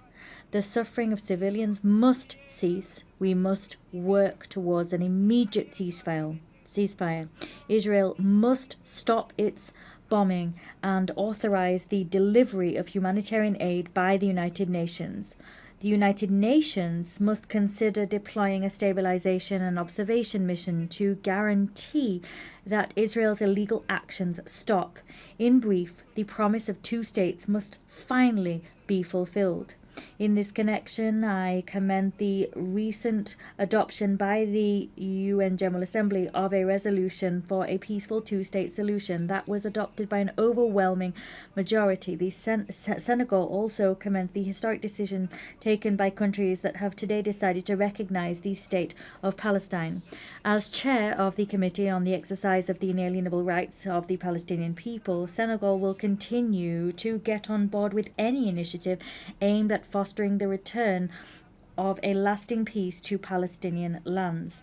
I appeal here to the world's conscience. Here, we're not looking to pit one side against another or to choose between them. but what we're looking to do here is to defend life, to ensure the voice of reason and law can ring out, and to preserve what makes our common humanity, that is, our capacity for empathy, justice and solidarity. It is time to take tangible measures to create a viable Palestinian state. I thank you.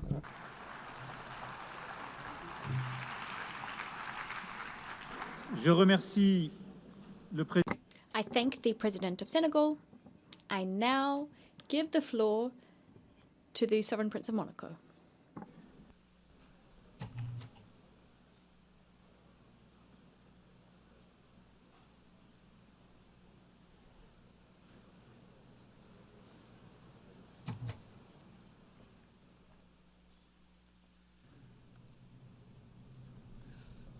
Cher co-président, Dear co-chairs, President of the General Assembly, Secretary General of the United Nations, Excellencies, ladies and gentlemen, I wish to thank France and the Kingdom of Saudi Arabia for having convened this conference and invited us to it.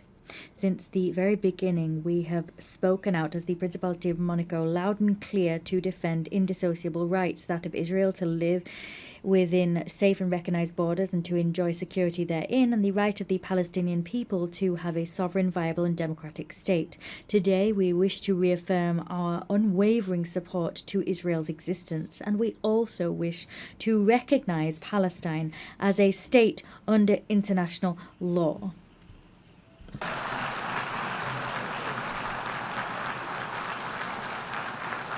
That is what I'm doing here before you now.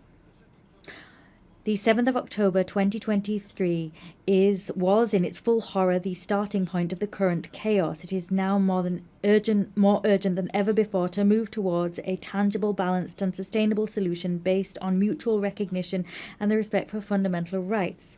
This as soon as all hostages have been released and as soon as Hamas has been disarmed.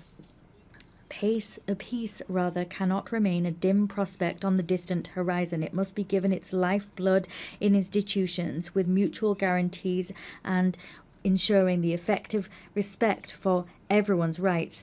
The Principality of Monaco is aware of its place in the House of Nations. We continue to affirm that only a solution based on the existence of two national entities living side by side in dignity and mutual respect will pave the way towards lasting stability. Peace cannot be issued by decree.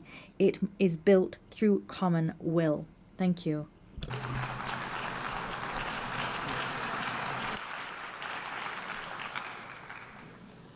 Je remercie le... I thank the Sovereign Prince of Monaco. I give the floor to Prince Faisal bin Saud. شكرا. Thank you. I give the floor to His Excellency, the President of South Africa.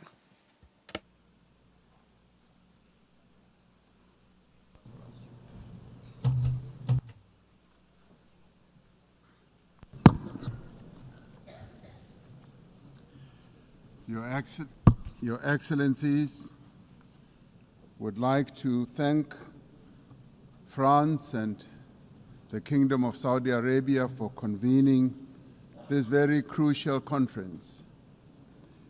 This is a moment of great significance, not only for the people of Palestine, not only for the people of Israel, but for all people who cherish the ideals of freedom and self-determination.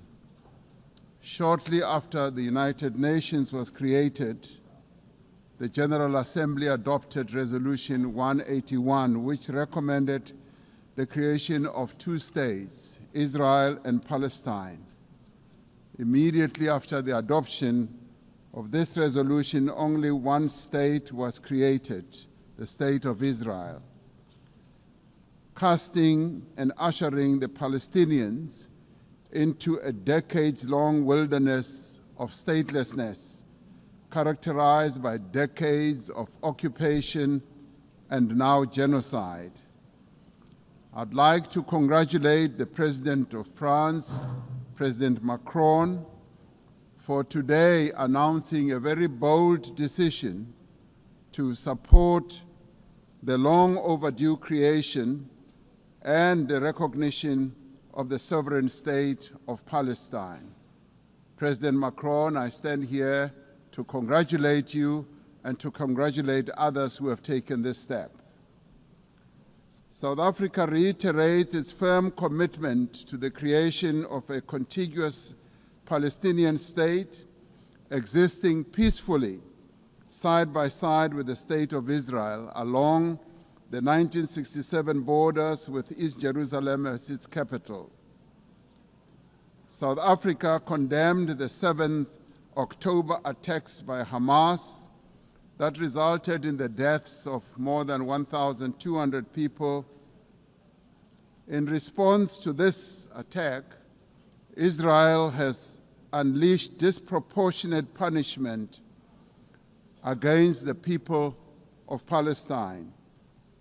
And we say here today that the only solution to this conflict is a two-state solution. The viability of a two-state solution depends on full and universal respect for international law. All states, including the State of Israel, must comply with the collective obligations under international law.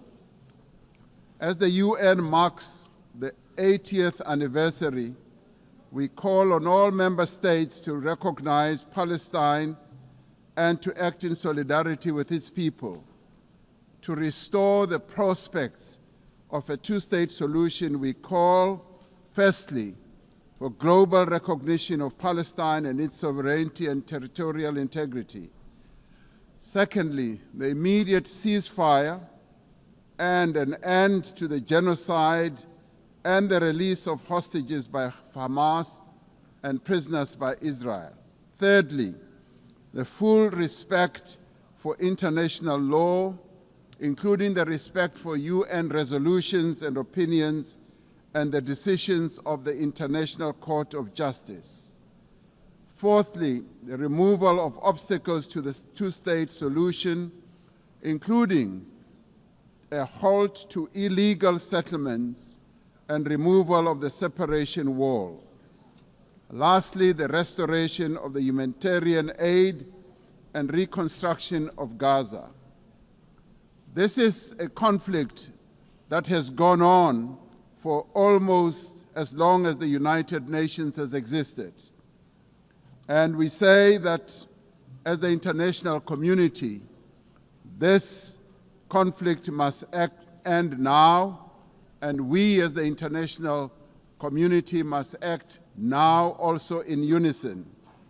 We must now work together to achieve a just and peaceful and lasting solution.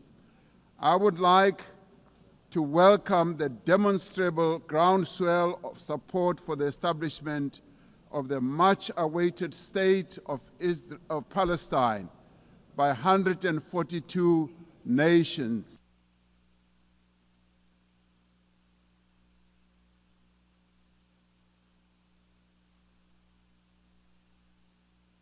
The speaker's microphone has been cut off.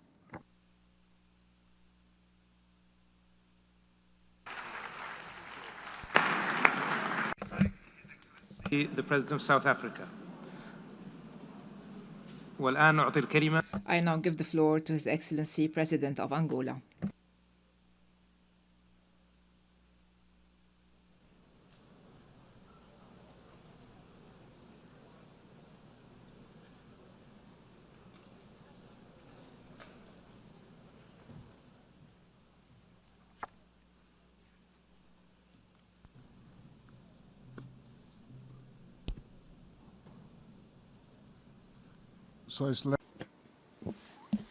Your Excellency Emmanuel Macron, President of the French Republic, Your Excellency Sheikh Faisal Al Saud, Minister of Foreign Affairs of the Kingdom of Saudi Arabia, co-chairs of this special session, Excellencies, I would like to welcome the holding of this important international conference, which confirms the commitment of the United Nations member states to the urgent search for a peaceful, just and lasting solution to one of the most complex conflicts on the planet and the oldest in the Middle East.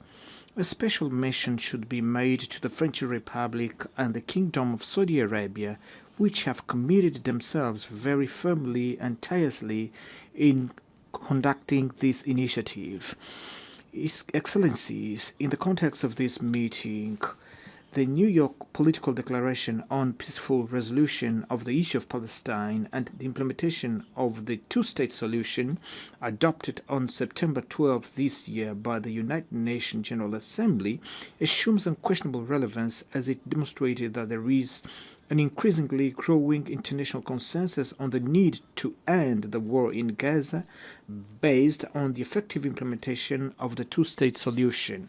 This conflict, which lasted for decades and has an unusual level of violence, will not be resolved, as all evidence show, by resorting to weapons, no matter how sophisticated they may be. The international community, which is increasingly aware of this fact, must use urgently all means at its disposal to convince the belligerents that the only way out of this situation is through dialogue to achieve a definitive peace based on the creation of the State of Palestine and peaceful coexistence between the two peoples.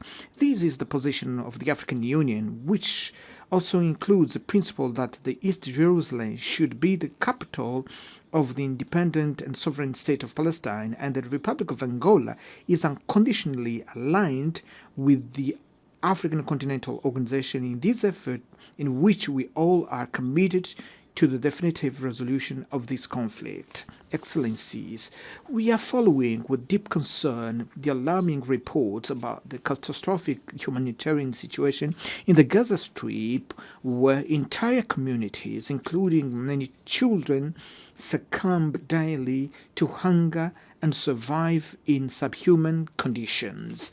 Africa in general, and the Republic of Angola in particular, we have a firm position of condemnation of terrorism in all its forms and manifestations, and within this principle, we condemned the action that results in the death and kidnapping of a large number of people in Israel by Hamas. Therefore, we demand their urgent and unconditional release as a step towards creating the necessary condition for dialogue. Along with our unequivocal condemnation of this act of deliberate violence perpetrated against Israel civilian by Hamas, we also repudiate the disproportionate reaction of the State of Israel with the use of fighter jets, bombers, tanks, and heavy artillery against not conventional army, but against defenseless civilian population of Palestine, journalists, medical personnel, employees of United Nations and humanitarian organization agencies under the pretext of persecuting Hamas. We also condemned the instrumentalization of humanitarian assistance as a weapon of war due to its profoundly inhuman and difficult to justify. In the face of this tragedy, it is urgent that we call for an immediate suspension of measures that obstruct and jeopardize the fundamental rights of population of Palestine, including the right to life, medical care, and food. We view with great concern these acts of war carried out selectively by Israel in several countries in the region, in total disregard for the norms of international law and principles and values of the United Nations charters, that do not produce other effect than lead to the resurgence of tensions and instability in the Middle East by destroying the prospect of resolving the conflict through dialogue and negotiations. Excellencies, the Republic of Angola, in an act of coherence and historic anticipation, formally recognize.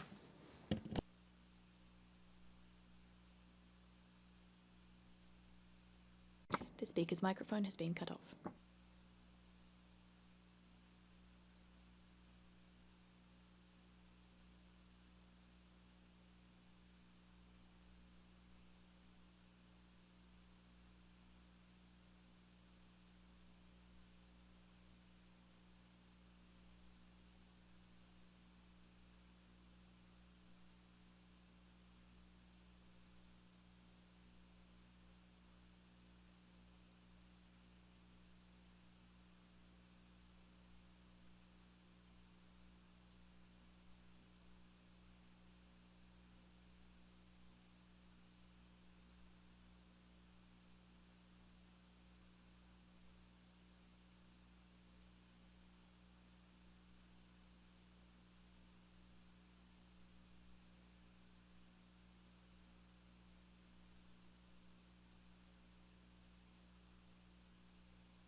I thank His Excellency, President of Angola, and I now give the floor to the Prime Minister of Australia.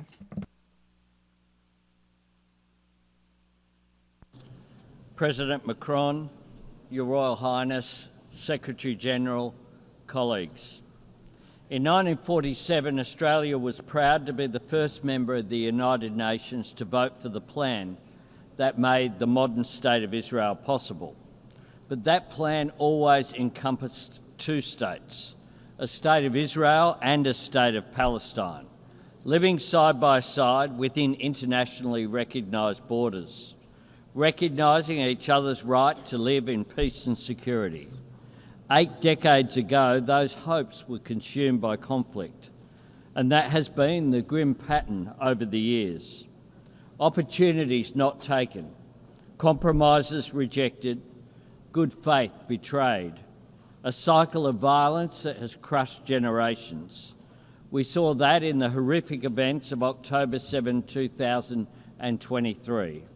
Hamas terrorists descending on a festival promoting friends, love and infinite freedom to perpetrate atrocities. One Australian, Galit Carbone, was among those killed.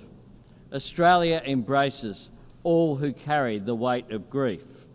We repeat our call for the hostages to be returned immediately and with dignity.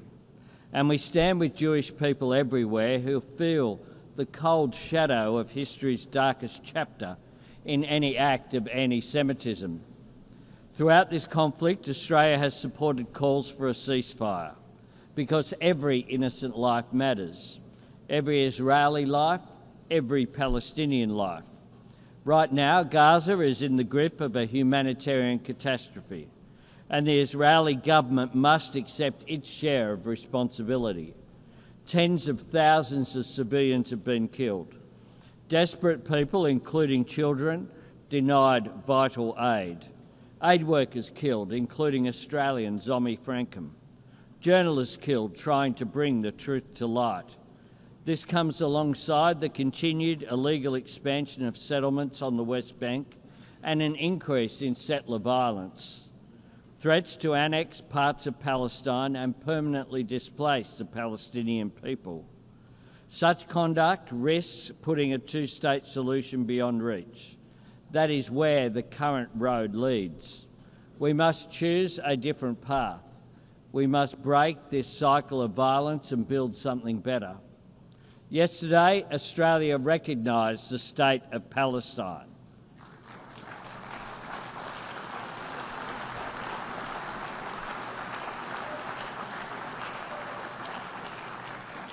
We have been clear. The terrorist organisation Hamas can have no role in Palestine's future.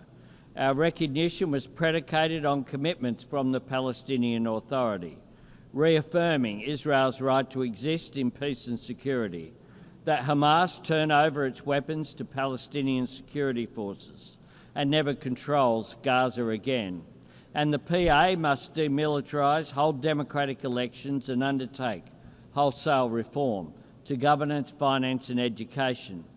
The leadership of the Arab League has added strength to these commitments. Their demand for Hamas to surrender its weapons and end its rule in Gaza has helped create this historic opportunity, a chance to deliver self-determination for Palestine in a way that permanently disarms Hamas and drives them from the region once and for all. Recognising the aspirations of the Palestinian people is about more than a seat, a voice and a vote in the councils of the world. It is about real hope for a place to call home. This is the same hope that sustained generations of Jewish people, the same hope that binds us all to our countries and cultures and drives us to want a better life for our children. Working together, we can build a future where instead of children in Gaza dying in pain, living in fear or being taught to hate, they can go to school and build a life in larger freedom. That future depends on recognition being followed by reconstruction and reform, a credible cooperative peace plan supporting recovery in Gaza and security for Israel, establishing governance and excluding Hamas on the day after and every day after that. This is the next step we must take, and we must take it together. I thank you very much.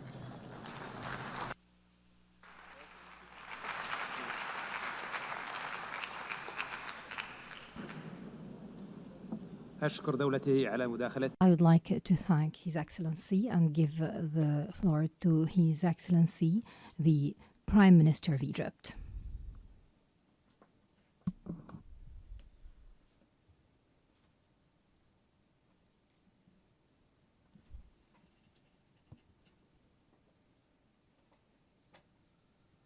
In the name of God, the compassionate, the merciful, Your Excellency President Emmanuel Macron, President of the Republic of France, Your Highness Prince Farhan, Minister of Foreign Affairs of Saudi Arabia, Your Excellency Antonio Guterres, United Nations Secretary General, ladies and gentlemen. Allow me at the outset to commend the efforts made by the Kingdom of Saudi Arabia and the Republic of France to organize this important conference.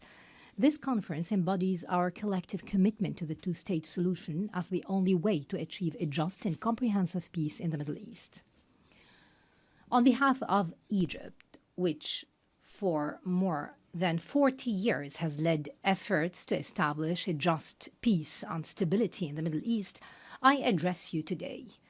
Today more than ever, we need to emphasize that there will be no stability in the Middle East without a just and comprehensive solution that meets the legitimate aspirations of the Palestinian people to establish their independent state on the lines of the 4th of June 1967 with East Jerusalem as its capital. To put it bluntly, the two-state solution is not just a political choice or a moral obligation. Instead, it's a security imperative. The only path to a secure, stable, and prosperous Middle East is to guarantee the Palestinian people's right to freedom, dignity, and independence. Security will not be achieved in Israel through military force or attempts to impose a fait accompli. Ignoring Palestinian rights will only bring about more escalation and instability. The lack of a political horizon will open the door to more violence and radicalism. This has been proven by the successive developments in our region, especially over the past 2 years. In this vein, I would like to stress Egypt's full condemnation of the ongoing Israeli aggression against the Palestinian territories and throughout the region. This includes the dangerous precedent of bombing the brotherly state of Qatar, which joins Egypt in the mediation effort to end the aggression on the Gaza Strip and restore stability. Ladies and gentlemen, the adoption of the New York Declaration by the General Assembly is a historic moment to renew the international community's commitment to fulfill the right of the Palestinian people to an independent state. Egypt hopes that this conference will see immediate, broad, and unconditional recognition of the State of Palestine by the states that have not yet taken such a step. However, what is required of us today is to build on these developments. We need to take practical steps to relaunch a genuine peace process with a specific time frame. This will bring about a just and sustainable solution based on the recognized resolutions of international legitimacy. Egypt continues to make all effort to reach a ceasefire in the Gaza Strip. We clearly believe that reaching a ceasefire and ending the bloodbath in Gaza is possible, as it is obligatory and necessary. The report of the United Nations Independent International Commission of Inquiry raises the alarm bell. It awakens every human conscience. Its findings were clear in confirming that Israel committed the crime of genocide with its material and moral elements against Palestinian civilians in the Gaza Strip.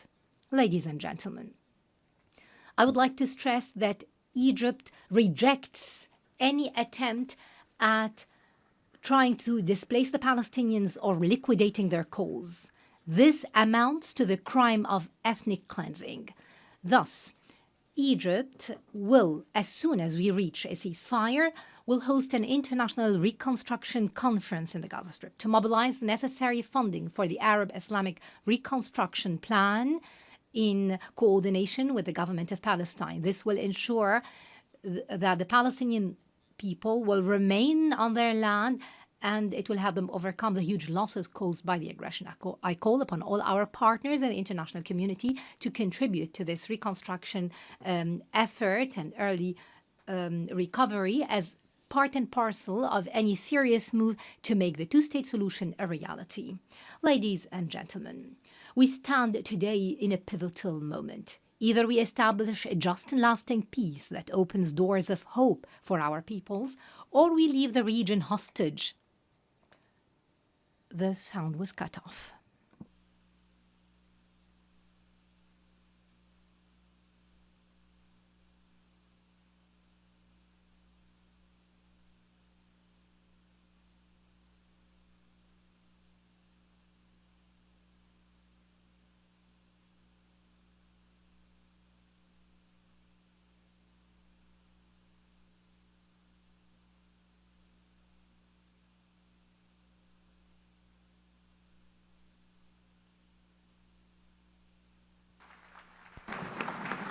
I would like to thank His Excellency the Prime Minister for his statement and give the floor to the Prime Minister of Spain.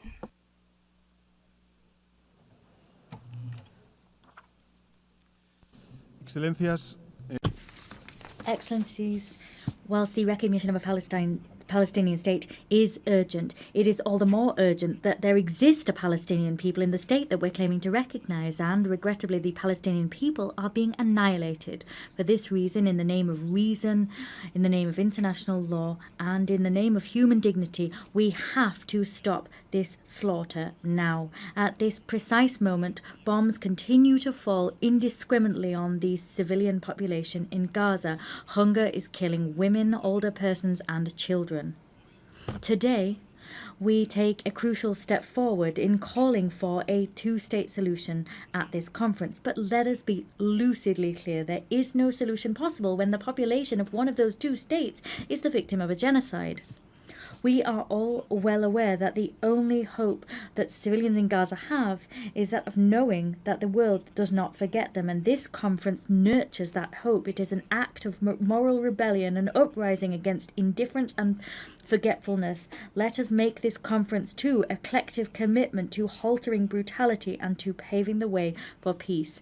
Excellencies, this conference marks a monumental step forward, but it is not the end of the road. It only is and can only be the beginning. As such, I want to make two proposals. First, the State of Palestine must be a fully fledged member of the United Nations.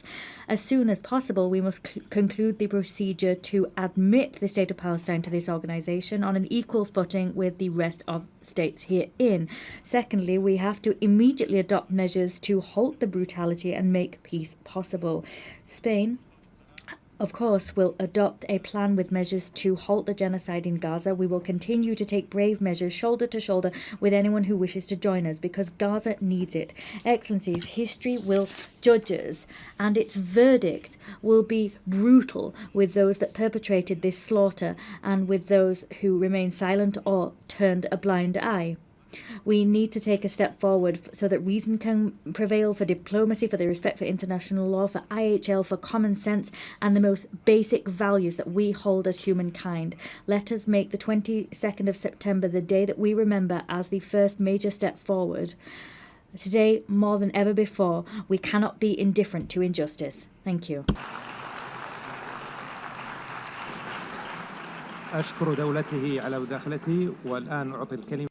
I thank the President of the Government of Spain for his statement, and I give the floor to the Prime Minister of Canada.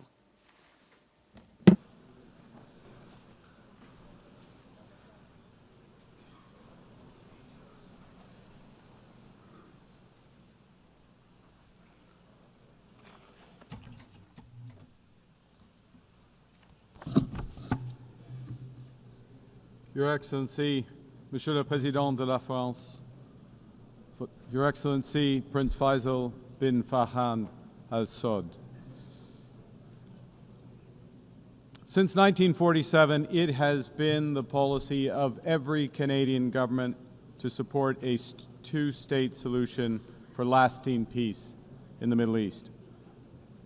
This position envisioned the creation of a sovereign, democratic, and viable state of Palestine, building its future in peace and security alongside the State of Israel. Over many decades, Canada's commitment to this goal was premised on the expectation that this outcome would be eventually achieved as part of a negotiated settlement. Regrettably, this possibility has been steadily and gravely eroded, including by the pervasive threat of Hamas terrorism to Israel and its people, culminating in the heinous attack of October 7th. The accelerated building of settlements across the West Bank and East Jerusalem and the soaring settler violence against Palestinians. Actions such as the E1 settlement plan and the Israeli government's contribution to the humanitarian disaster in Gaza. Hamas sows terror among the Israeli people and has oppressed the people of Gaza. That has prompted us to take the position we have. Hamas must absolutely release all hostages, disarm fully, and never play any role in the future governance of Palestine. Stolen from the Palestinian people, chased them and cheated them from their life and liberty, and it can in no way dictate their future. But Excellencies, the current Israeli government is working methodically to prevent the prospect of a Palestinian state from ever being established. Il poursuit sans relâche l'expansion. And tirelessly continues settlement expansion in the West Bank. That is illegal under international law. Its constant aggression against Gaza has claimed the lives of tens of thousands of civilians. It has compelled the displacement of more than 2 million people and caused a devastating famine. Another violation of international law. Policy of the current Israeli government that there will be, and I quote, no Palestinian state. In this context, Canada recognizes the state of Palestine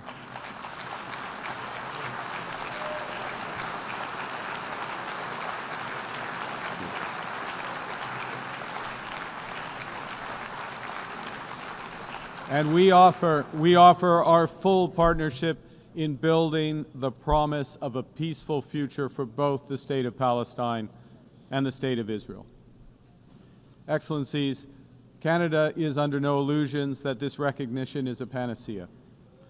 This recognition is, however, firmly aligned with the principles of self-determination and fundamental human rights in the UN Charter, and it is fundamentally consistent with the policy of the Canadian government for generations. We take this action as part of a coordinated effort led by France and Saudi Arabia, a coordinated effort to provide the possibility of peace and a two-state solution. Recognizing the state of Palestine, led by the Palestinian Authority, empowers those who seek peaceful coexistence and the end of Hamas. It doesn't legitimize terrorism. And in no way does it compromise Canada's steadfast support for the state of Israel, its people, and their security, because that security can only be ultimately guaranteed through the achievement of a comprehensive two-state solution. Canada will take the efforts it needs to make to support the Palestinian Authority in implementing its program. With our international... The microphone has been cut off.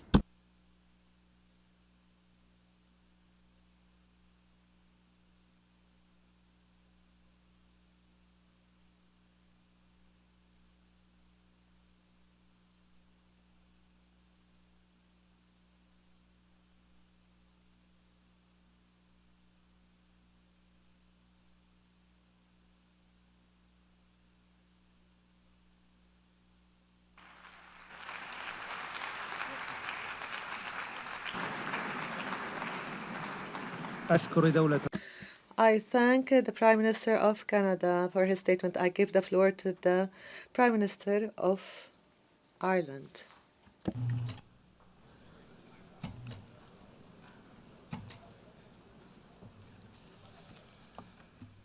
Presidents, co-chairs, may I begin by thanking France and the Kingdom of Saudi Arabia for convening us today, and I commend them for their leadership on this most vital of issues. Those of us gathered here know that the only viable option to deliver a peaceful future for Israel and for Palestine is a two-state solution. At this most critical juncture, we must continue to put our full political weight behind it. The situation on the ground has rarely looked so bleak. A just and lasting peace seems further away than it ever has. But in our own peace process in Northern Ireland, to a conflict of 24 years' duration, we recognised that even in the darkest of days, we had a duty as leaders to keep the flame of hope alive and to keep talking. The immense suffering of the Palestinian population in Gaza over the past 2 years has been an affront to the world. It has horrified people around the world, nowhere more than in Ireland, where people have been moved to sorrow and to anger. What happened to Israel on the 7th of October was a horrific and brutal attack on an innocent civilian population, and Hamas must be held to account for its actions. It was an appalling act of crime, war crime. But it cannot justify what has happened since. More than 65,000 people killed in Gaza. Horrifically, more than 20,000 of them children. The use of food as a weapon of war, with scarcity becoming hunger, becoming famine. Hospitals attacked, homes and schools destroyed, thousands of years of culture wiped out. People shot as they desperately seek food for their families. Doctors, aid workers, journalists targeted and killed. We have reached a point where what has been credibly described as a genocide is being carried out in front of the eyes of the world. It would be easy to just despair, but we must not. Gaza must move us to action. And there are still humanitarian workers, medics, journalists determined to do their best for the people of Gaza and for Palestine.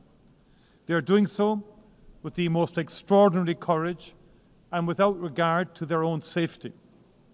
To honour them and the Palestinian people, it is right that we as political leaders play our part too. And the only way to end the appalling cycle of violence is to forge a political path. And the only credible destination is a two-state solution, with Israel and Palestine living side by side in peace and security. And that is why Ireland last year, with Spain, Norway and Slovenia, recognised the state of Palestine.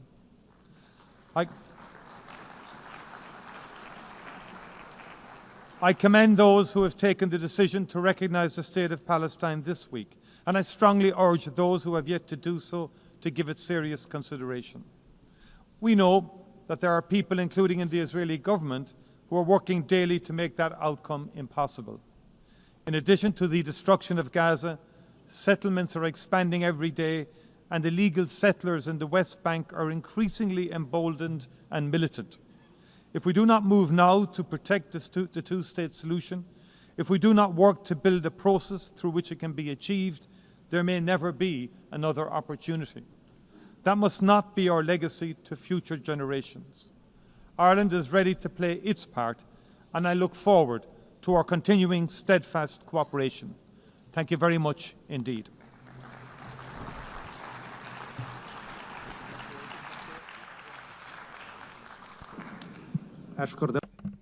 I thank His Excellency for his statement, and I now give the floor to the Prime Minister of Belgium.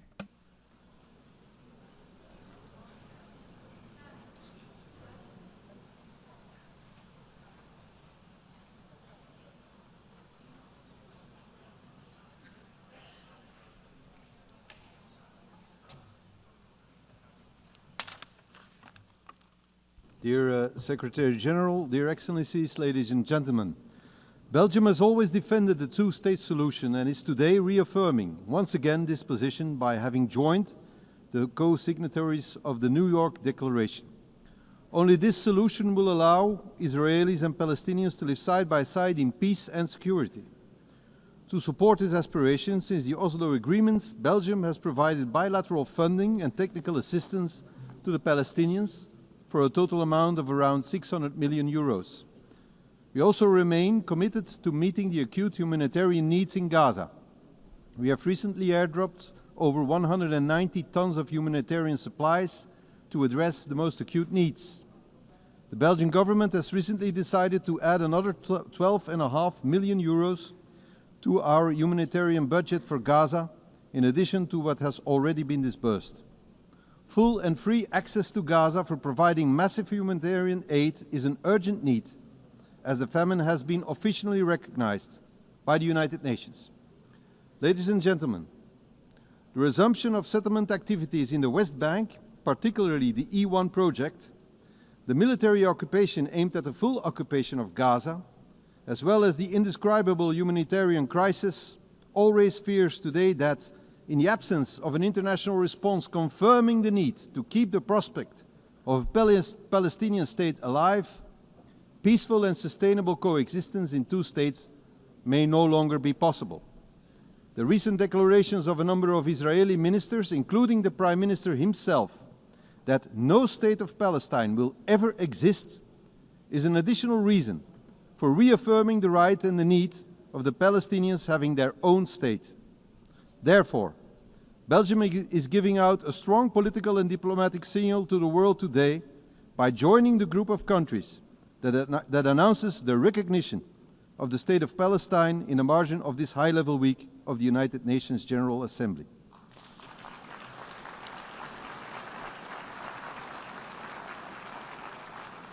We are thus joining the initiative of France and the Kingdom of Saudi Arabia as advocated in the resolution adopted by the Belgian Parliament. Through this initiative, we continue to support international law, particularly the right to self-determination of peoples. Let me be clear, however, this step cannot be a reward for Hamas. Conscious of the trauma suffered after the Hamas terrorist attack on October 7, 2023, Belgium will proceed to the legal recognition of the State of Palestine once all hostages have been released and all terrorist organizations, such as Hamas, have been removed from the governance of Palestine. The effective conduct of diplomatic relations with the new State of Palestine, including the opening of a Belgian embassy and the conclusion of international agreements, will be carried out once the objectives of the New York Declaration have been achieved, notably the full demilitarization of Hamas and subsequent the renewal of governments based on presidential and parliamentary elections, giving the Palestinians a democratic, strengthened and renewed authority. All these steps are intended to guarantee the security of both the Israeli and Palestinian population. At the same time, we also strongly call for the recognition of the State of Israel by all Arab countries. Let us be clear, the two-state solution is not dead. It is bruised, but it can be revived, and it must be for the sake of both peoples. I thank you.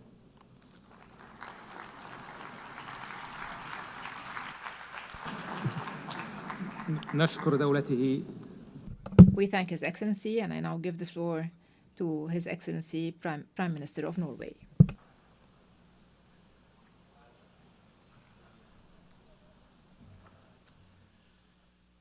Excellencies, thank you, France and Saudi Arabia, for convening us together in New York today. I would also like to salute the President of the State of Palestine, Mahmoud Abbas. I find it an illustration of deep injustice that he was denied entry to be with us today. But his address was reasonable and dignified. Thank you, Mr. President. 32 years ago, the first Oslo Accords were signed, forever creating an association between my country, my capital, and a vision for peace in the Middle East. Ever since, we have worked for one end: peace, security, and dignity for the Palestinians and the Israelis, living side by side in two sovereign states, enjoying the rights and obligations that follow from the Charter of the United Nations. I have followed this closely, now as Prime Minister, previously as Foreign Minister, and also as Secretary General of the Norwegian Red Cross. Today's conference marks a historical high point of international support for and recognition of the state of Palestine. At the same time, the situation on the ground is perhaps the furthest we have been from its realization. The situation in Gaza is catastrophic. The governance structures created by the Oslo Accords are driven to the verge of collapse, and the encroachment of Palestinian territory continues. Yes, it is complex, but it is true. The two-state solution is the only credible path to peace and security for both Israelis and Palestinians. An occupying power cannot have a veto over what happens in a territory it is unlawfully occupying. The Palestinian people have the right to self-determination, as do the Israeli people. Last year, therefore, Norway, along with Spain and Ireland and Slovenia, recognized the state of Palestine. We welcome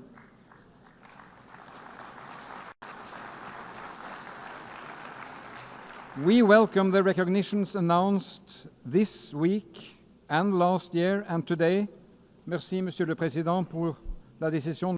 And thank you, Mr. President, for France's decision. The urgent need to stop the violence, improve access to humanitarian assistance, release the hostages, and pave the way for a lasting solution based on the fundamental principles of the Charter of the United Nations. Only last week, this Assembly approved a roadmap of concrete actions to this end. And in July, a broad majority voted the New York Declaration.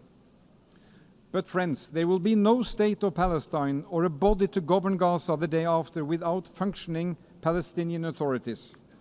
Preserving and reforming the institutions that we together have invested in and helped build over the last 3 decades is critical.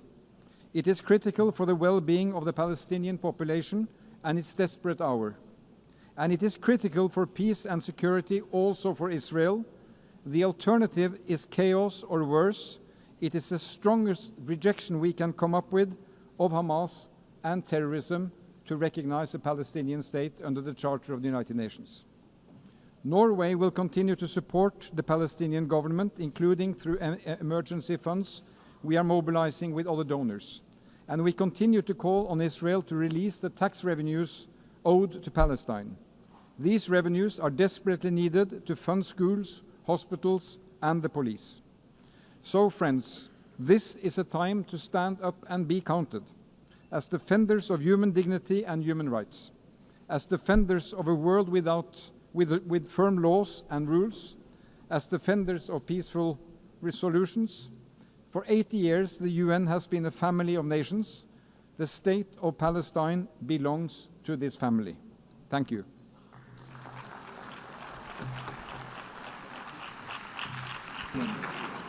I thank His Excellency, and I now give the floor to His Excellency Prime Minister of Luxembourg.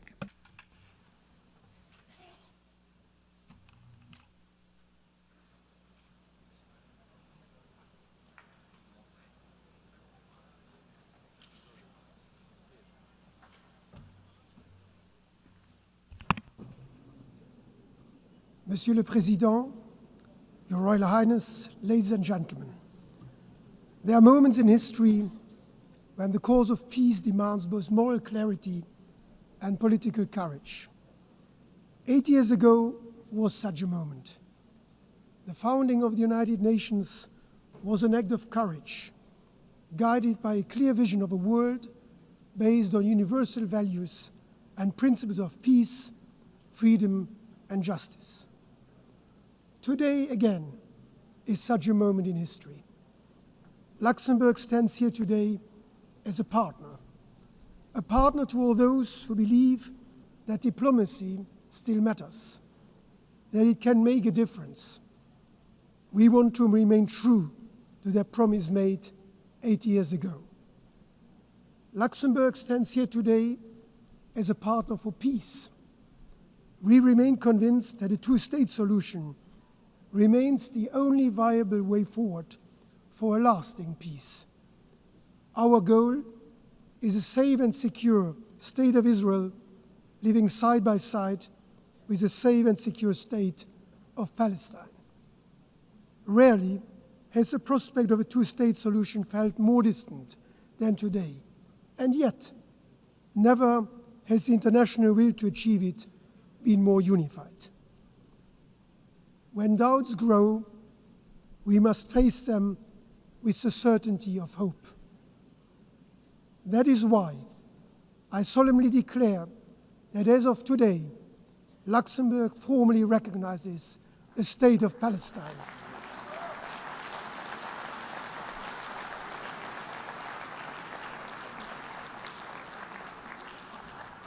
Recognition is not the end of a process. It is the beginning of a renewed commitment to hope, a commitment to diplomacy, to dialogue, to coexistence, and a two-state solution, to the idea, fragile but still possible, that peace can prevail.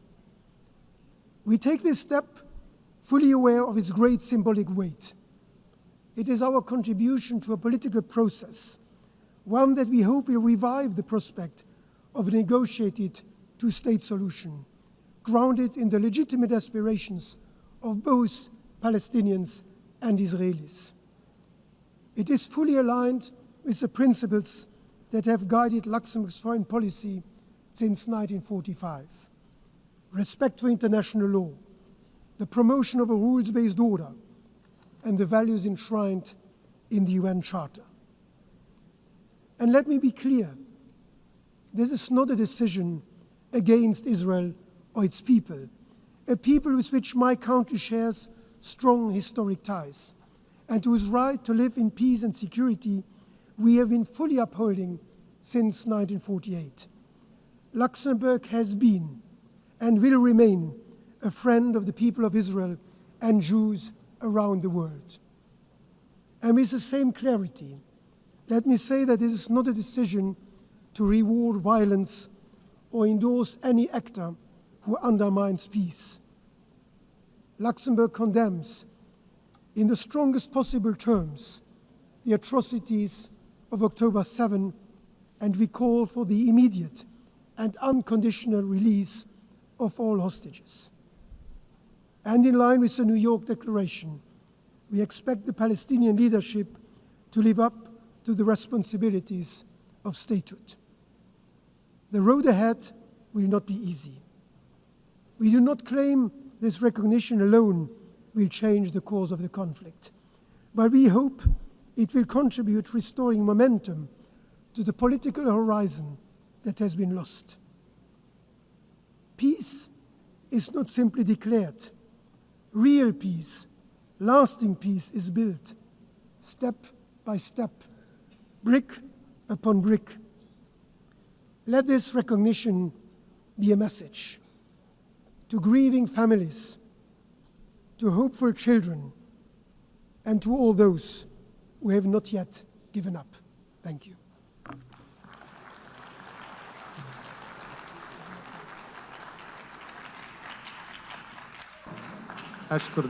I thank His Excellency the Prime Minister and give the floor to the Prime Minister of Malta.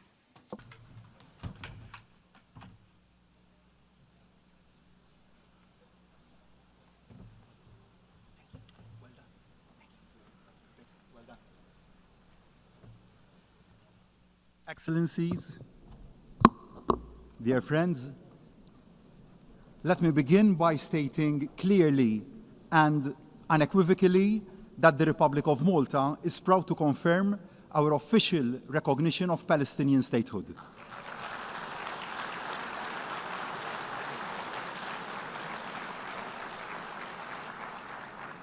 We do so as a demonstration of our concrete commitment to a genuine and peaceful two-state solution, as the only solution that will secure the future of both peoples. Malta is equally unequivocal in its support for the right of Israel to exist alongside a democratic Palestinian state.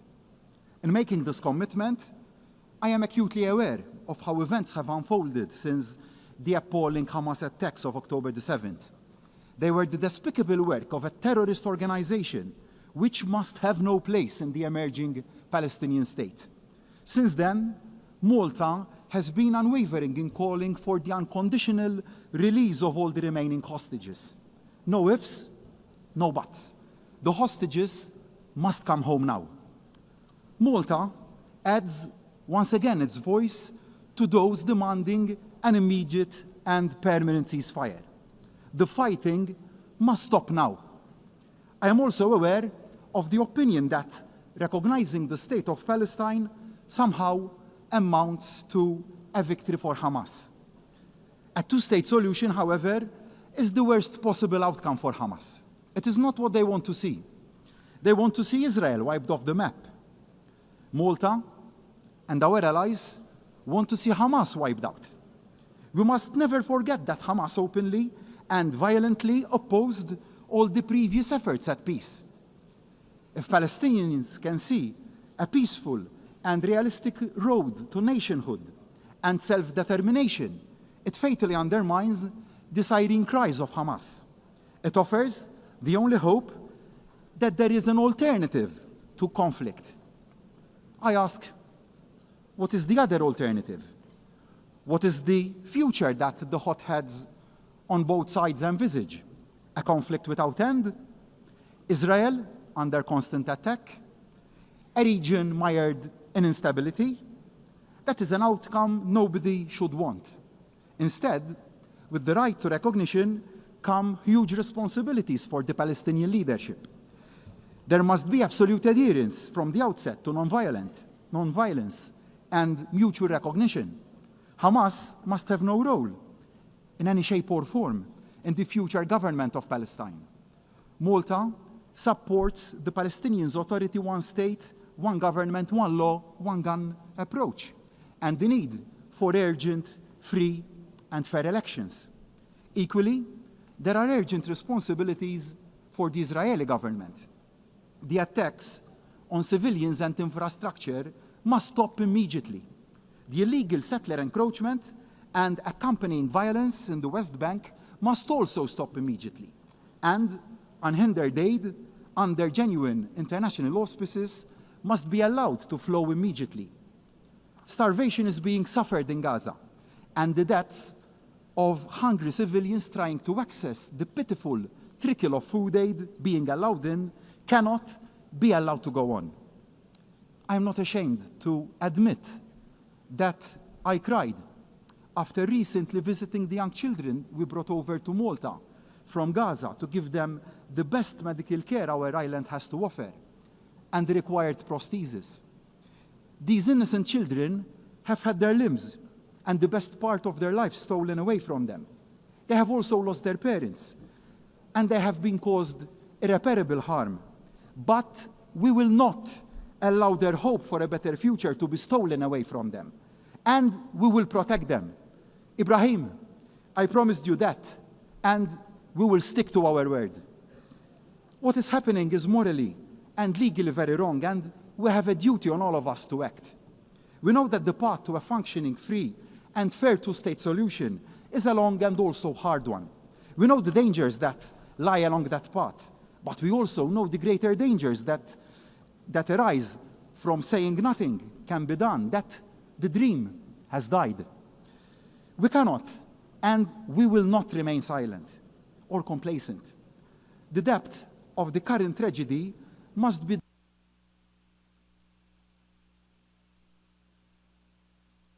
The speaker's microphone has been cut off.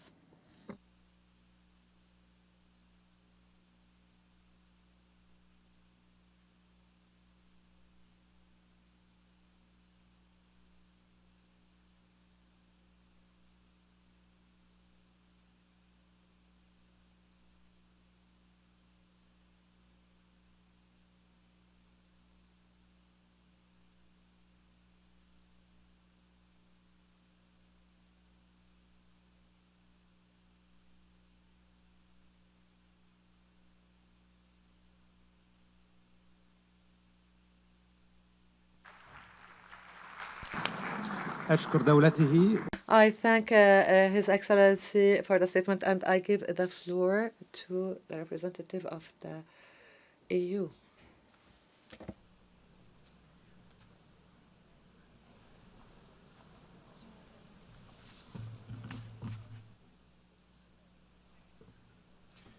Monsieur le Président, Altesse Royale, President, Your Royal Highness, Excellencies, I would like to thank the initiative of France and Saudi Arabia, the initiative being to gather us at a critical juncture for peace in the Middle East. The region has known far too many wars, far too much violence and terrorism, too many deaths. Today in Gaza, we are facing a humanitarian catastrophe. We see families broken, famine used as a weapon of war. This disaster must end. The European Union once again calls for an immediate ceasefire, unfettered humanitarian access, and an end to insecurity. We want the immediate and unconditional release of all hostages. We condemn the military offensive underway in Gaza. We also firmly condemn the violent escalation in the West Bank. We call on Israel to put an end to the aforementioned operations, to stop the illegal settlements.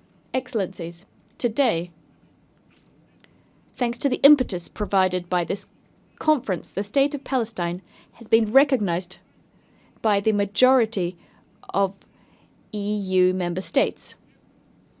Nonetheless, we must be clear-eyed about the day after. There is no room for Hamas, for terrorism.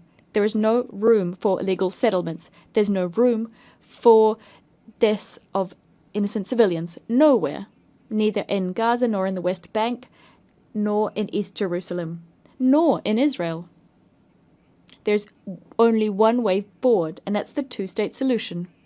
The State of Israel, secure and recognized by all members of this General Assembly, and the State of Palestine, democratic, independent, viable. Two states living side by side in peace. The time for peace has come, and we are duty-bound to live up to the times we face. I thank you.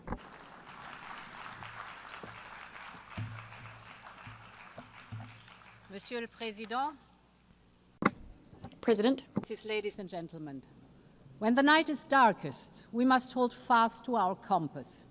And our compass is the two-state solution. October 7th has opened one of the darkest chapters in history. We all agree that the tragedy in Gaza must stop right now and all hostages released. But ending the war might not be enough if there is no pathway to peace, if the prospect of two states is no longer viable. And as we speak, the two-state solution is being undermined, and this cannot be, because the only realistic peace plan is based on two states, with a secure Israel, a viable Palestinian state, and the scourge of Hamas removed. Since the beginning of this war, Europe has been the lifeline of the Palestinian Authority. We have put together an unmatched and unprecedented financial package of 1.6 billion euros. But as the very survival of the Palestinian Authority is at stake, we must all do more. And this is why we will set up a Palestine donor group. Any future Palestinian state must be viable, also from the economic point of view. And this can be achieved also with the support of the Palestinians' neighbors. We Europeans will set up a dedicated instrument for Gaza's reconstruction in coordination with other donors' efforts.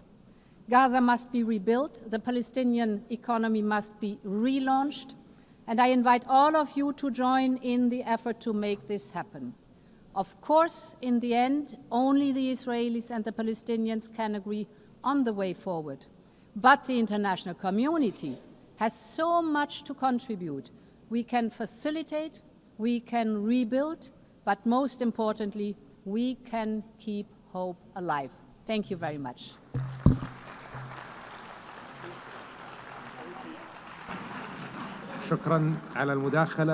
I thank you for your statements, given the limited remaining time, we ask the Excellencies to limit their statements to 2 minutes, after which the microphones will be cut off. I give the floor now to the Minister of Foreign Affairs of Italy.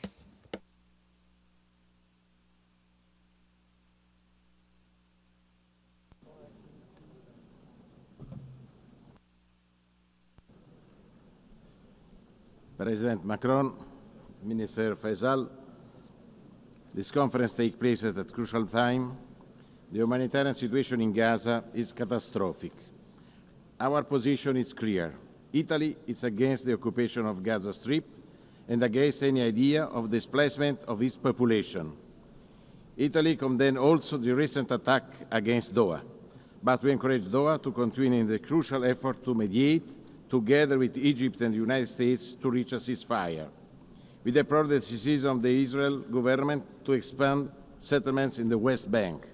We also condemn in the strongest terms the recent terrorist attacks carried by Hamas against the Israeli civilian population in Jerusalem. We are fully convinced that a path to peace is still possible. Like Pope Leo said, we cannot abandon the hope for peace. Italy strongly supports the dream of the Palestinian people to have a state. We will continue to support the Palestinian Authority in its reform. We will work hard for two-state solutions with the peaceful coexistence of the Palestinians and Israelis. It is the only solution to ensure a future of peace and prosperity in the Middle East. For this goal, it's crucial to reach the ceasefire, the liberation of the hostages, and the assumption of full humanitarian access. From the beginning of the conflict, Italy provided thousands of tons of aid to the Palestinian population. We also organized medical evacuation to cure in Italy hundreds of Palestinian children. We know this is not enough. We must interrupt the cycle of violence. The message from New York is clear. Israel, stop bombing. Hamas, freedom immediately for the hostages. We must focus on the day after. It should meet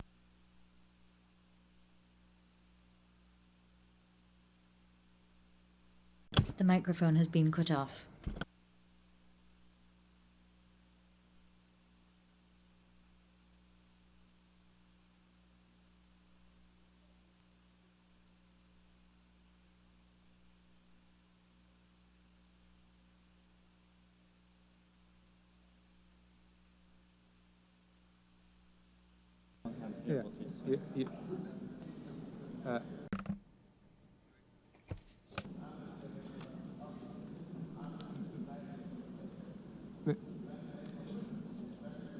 Minister.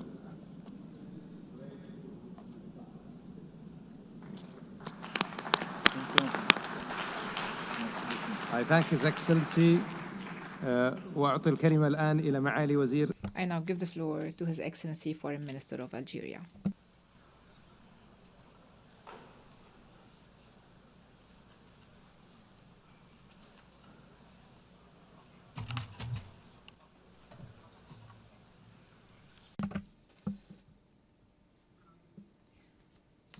I thank the co-presidency of this conference. Algeria welcomes the convening of this conference, which is the fruit of an international consensus. This consensus is the main guarantor for a just, lasting, and final settlement to the Israeli-Palestinian conflict. This international consensus is a strong barrier against Israeli expansionist policies under the guise of the Greater Israel myth. This international consensus is the most powerful response to the illusions of the Israeli occupation and its belief that it alone holds the power to veto the establishment of the Palestinian state on the land of Palestine. It is time for concrete action to realize and enforce this consensus on several levels. The first level is expanding the base of official recognitions of the State of Palestine as an irreversible international reality. The second level is enabling the State of Palestine to obtain full membership in our organization, a membership that the President of the Republic, Mr. Abdelmajid Tebboune, has consistently called for from this very rostrum. The third level is confronting diplomatically, legally, politically, and economically the plans of the occupation to annex Palestinian land and to displace the Palestinian people from their historic homeland. The fourth and final level is the internal Palestinian level. Palestinians have to close ranks and unify their word in order to regain their independence and for their movement to regain its strength and for their voice to regain its influence regionally and internationally. Thank you. شكرا معالي الوزير. I thank His Excellency, and I now give the floor to Her Excellency Foreign Minister of the United Kingdom. And I would like to remind you once again that you have 2 minutes, after which the microphone will be cut off.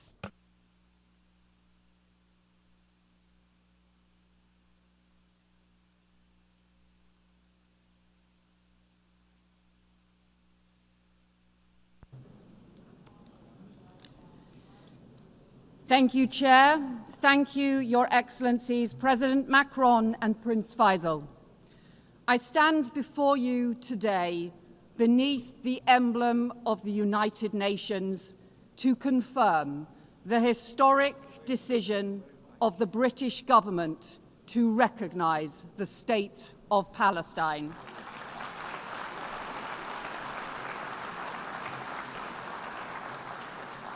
This step, alongside friends and partners, reflects a long-standing truth that statehood is the inalienable right of the Palestinian people and that two states is the only path to security and lasting peace for Israelis and Palestinians alike. But it also reflects a grave reality. The two-state solution that for decades has commanded global support is in profound peril. From continued bloodshed, man-made famine, terrorism and hostage-taking, settlement expansion and settler violence. And Hamas terrorists continue to hold hostages seized in the barbaric attack of October 7th, prolonging the unimaginable anguish of their families. And in Gaza, the unbearable humanitarian catastrophe worsens as the Netanyahu government chooses to escalate war and hold back aid, children dying of starvation while food rots at the border. And settlement expansion threatens the very viability of a Palestinian state. The two-state solution risks disappearing beneath the rubble. That is what extremists on all sides want, but we refuse to let hope be lost. Recognition is born of urgency and principle, alongside our unwavering support for the security of Israel and its people. This pathway is the opposite of Hamas's hateful vision, and this process around recognition has helped cement the rejection of Hamas across the Arab world, alongside new reforms to the Palestinian Authority, because there can be no role for Hamas in the future governance of Palestine. But recognition must be a spur, not a substitute for urgent action. A ceasefire now, the release of all hostages, the restoration of aid, and a lasting framework for peace. Recognition is about the future, but it is rooted in our past. 75 years ago, Britain was rightly proud to recognise the State of Israel. But the promise of upholding Palestinian rights has gone unfulfilled. For decades, my country supported a two-state solution, but only recognised one state. That changes now, as we join more than 150 member states in recognising the State of Palestine and protecting the pathway to peace. Thank you.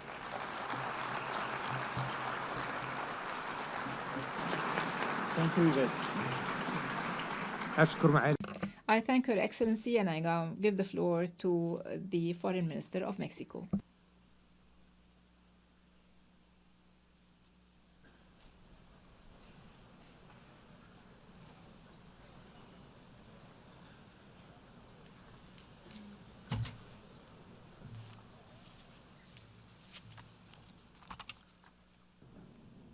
Señor Presidente. Mr. President, Excellencies, we are all concerned by the grave crises in the Middle East. It requires urgent actions, and it's on all of our minds. Since our meeting in last July,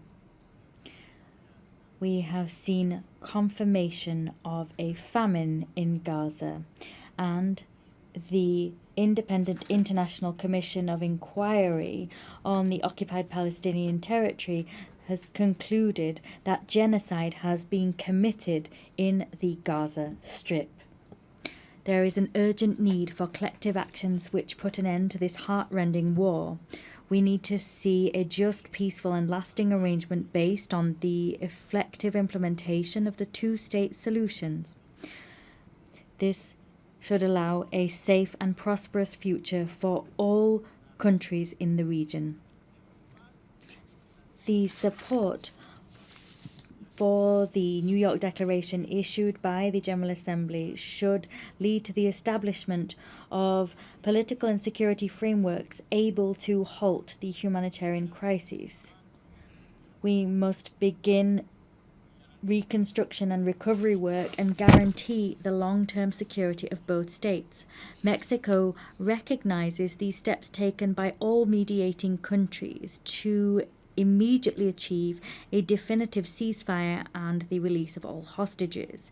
It is our view that a just and lasting and peaceful solution based on international law must be supported by narratives, underpinned by narratives that humanize the problem, counter division, and promote the acceptance of the other. The microphone has been cut off.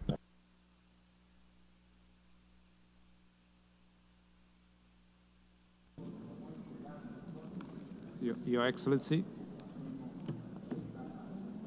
Mr. Minister, I would like to draw the attention of the Minister that his mic is no longer working.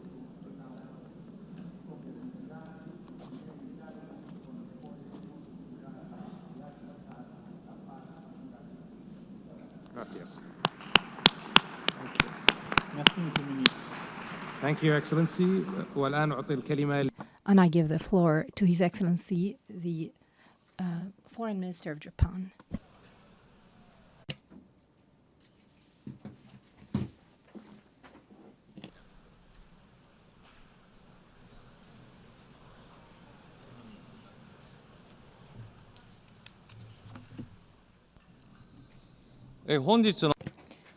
At the outset, I wish to express my profound respect and sincere appreciation to France and the Kingdom of Saudi Arabia for their leadership in convening this high-level conference. Together with Norway, we have had the honor of serving as co-chair of the working group on the economic viability of Palestine, engaging in sincere and constructive discussions with UN member states and international organizations. Urgent action is required to address the fiscal challenges facing the Palestinian Authority, sustained support for the PA, concerted engagement by the international community with Israel, and reforms undertaken by the PA itself. Japan continues to make tangible contributions, including recent financial assistance through the World Bank. Yet today, the situation has reached an extremely grave and alarming juncture that threatens to erode the very foundation of a two-state solution. The sharp deterioration of the humanitarian crisis in Gaza, the expansion of settlement activities in the West Bank, and steps toward annexations are completely unacceptable. Japan strongly condemns these actions and calls on Israel to immediately cease all such unilateral measures. At the same time, Hamas must release all hostages and disarm. Japan has consistently supported a two-state solution. For my country, the issue of recognizing a Palestinian state is not a matter of if, but of when. While carefully monitoring developments in the region, Japan will continue its comprehensive deliberations with even greater seriousness. Above all, what matters most is that Palestine can exist in a sustainable manner, living side by side in peace with Israel. Japan will continue to play a realistic and proactive role in advancing toward the goal of a two-state solution, even by a single step. Should Israel take further actions that block the path to the realization of a two-state solution, Japan will be compelled to introduce new measures in response. Japan fully supports the aspirations of the Palestinian people to establish their own independent state.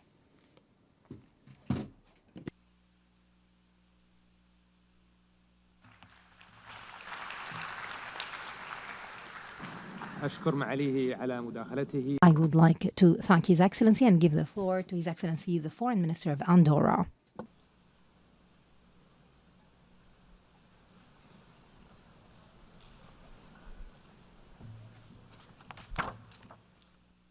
Messieurs les Présidents, Excellences. Presidents, Excellencies, ladies and gentlemen, the situation in Gaza has become unbearable.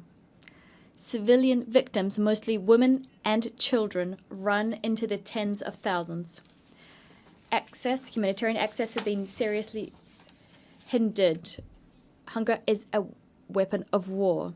Forced displacement has taken on outsized proportions. Faced with this human tragedy, we reiterate our call for an immediate ceasefire and the need to ensure a lasting end is put on this terrible conflict. The only credible path out of this conflict, ladies and gentlemen, is the two-state solution. The 12th September vote did not leave a shadow of a doubt. This assembly, by an overwhelming majority, believes that the Palestinian people should live in peace and security within their own state, side by side with the State of Israel.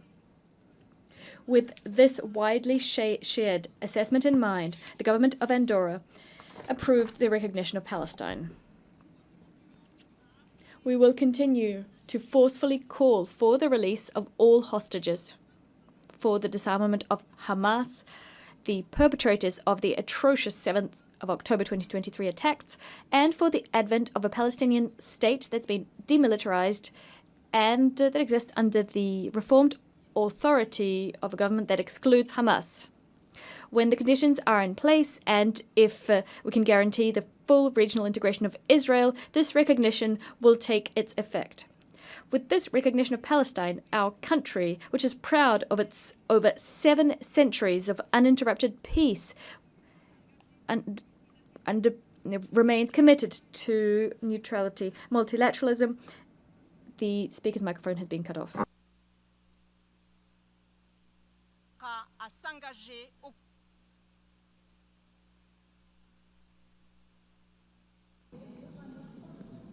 Your Excellency.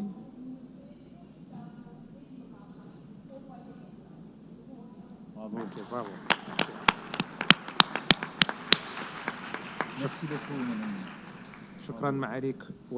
Thank you, Your Excellency. I give the floor now to the Deputy Prime Minister of Slovenia.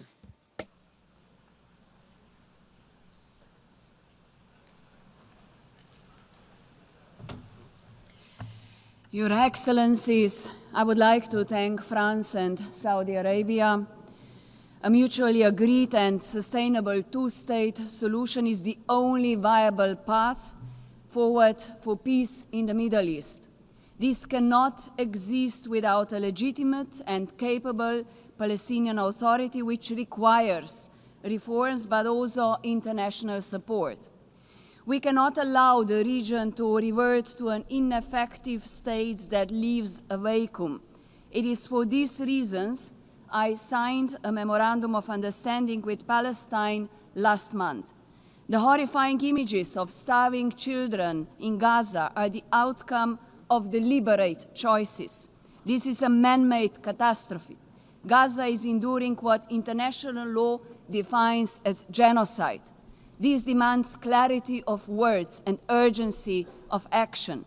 When brute force replaces law, it will not bring security. It will bring instability and radicalization for generations. We insist that law must apply equally to the powerful as to the weak. Slovenia has acted We recognize Palestine together with Ireland, Norway, and Spain. We call for a permanent ceasefire, the release of all hostages, and the protection of all civilians. We insist that humanitarian aid must flow into Gaza. We are at a turning point. We welcome the most recent recognitions and insist others must follow suit. History will not be kind to hesitation. It will not remember speeches that avoided difficult truths. It will unapologetically remember those who stood silent when genocide unfolded. Let this conference be remembered not as another echo chamber, but as the place where the international community finally moved from words to consequences. And the speaker's microphone has been cut off. I thank Her Excellency and I give the floor to the Foreign Minister of Germany.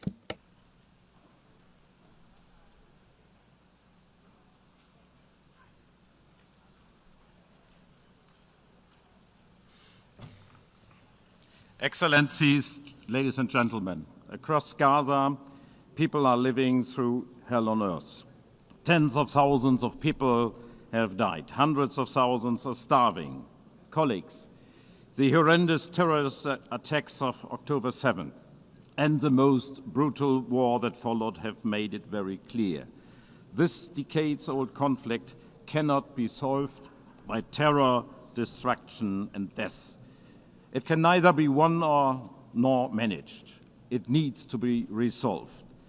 We are well aware that today a two-state solution appears more distant than ever. We are well aware that steps are being taken as we speak to bring it further out of reach.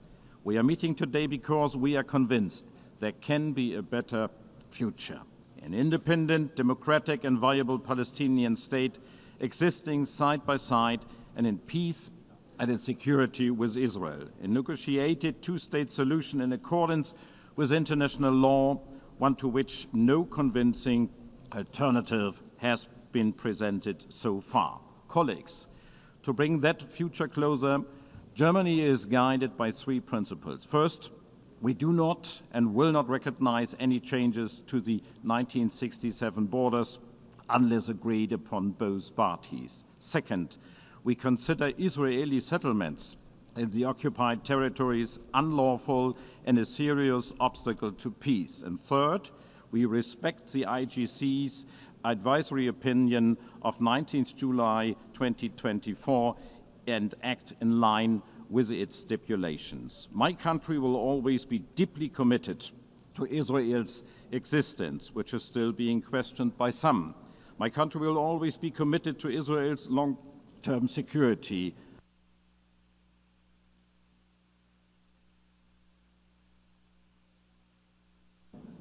Microphone has been cut off. Herr Minister. Herr Minister. Yeah. Herr Minister, Ihr Mikrofon ist ausgeschaltet. Thank you. Thank you, Your Excellency. شكرا معالي الوزير والآن. Thank you, Excellency. I now give the floor to the Foreign Minister of Denmark.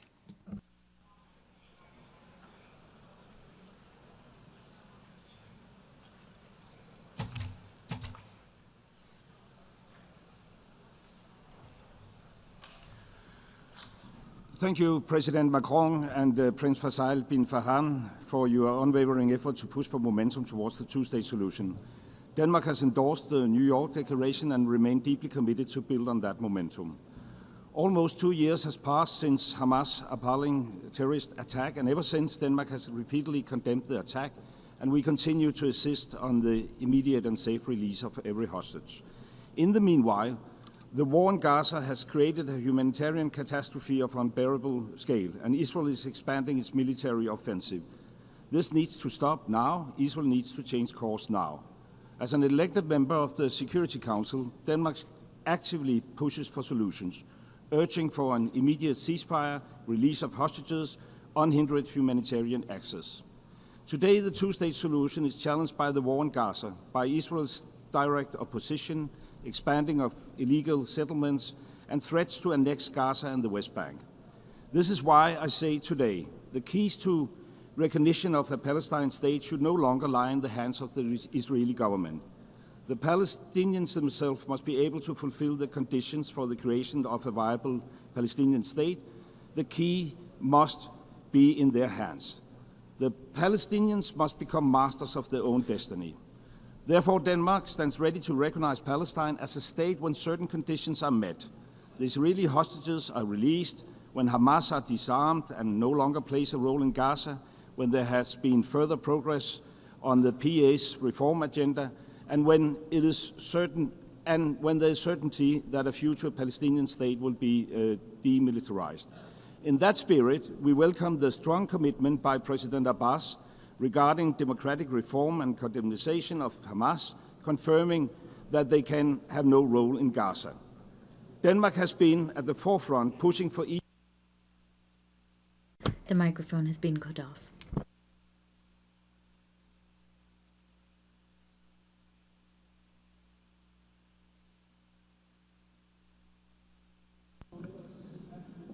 Your Excellency,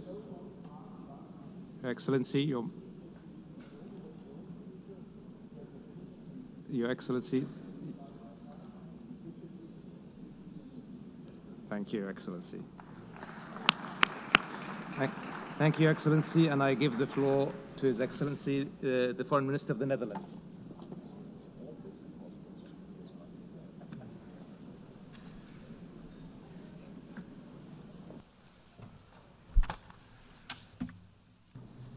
Your Excellencies, today we unite as international community to voice our support for the two-state solution. Allow me to thank France and the Kingdom of Saudi Arabia for providing this opportunity. We must bring an end to this continuous cycle of violence and suffering that Palestinians and Israelis have for long endured. We have both the ability and the obligation to provide hope and a future to those who seek peace and reconciliation.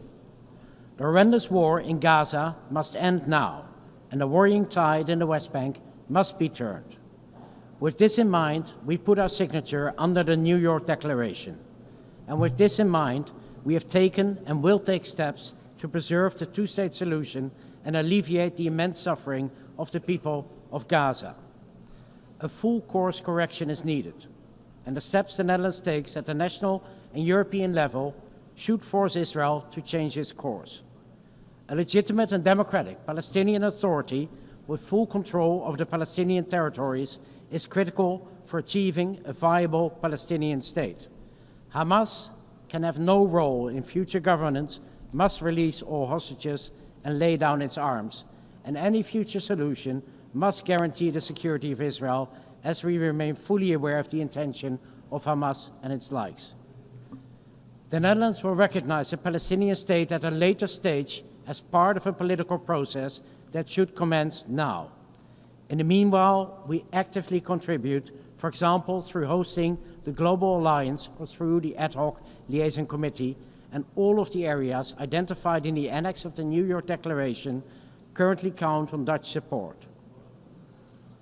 We must continue to build on the outcomes of this conference and maintain momentum.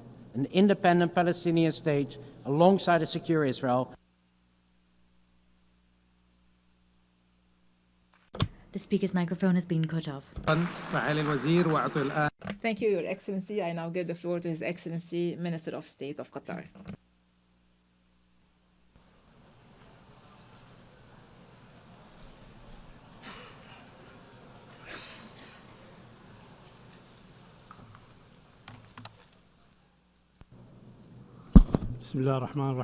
In the name of God, the compassionate, the merciful, Your Excellencies, I would like to express my appreciation to His Excellency, the President of France, and His Royal Highness of the Kingdom of Saudi Arabia for their perception in convening this historic conference for the peaceful settlement of the Palestinian cause under the umbrella of the United Nations. This international movement comes in a very important context. First, a historic context of decades of injustice, occupying the territories of peoples who have been subjected under occupation, taking their land and living under complete destruction in Gaza. At the same time, the West Bank is subjected to reckless practices, annexing land, expanding settlement, and violating the holy sanctities.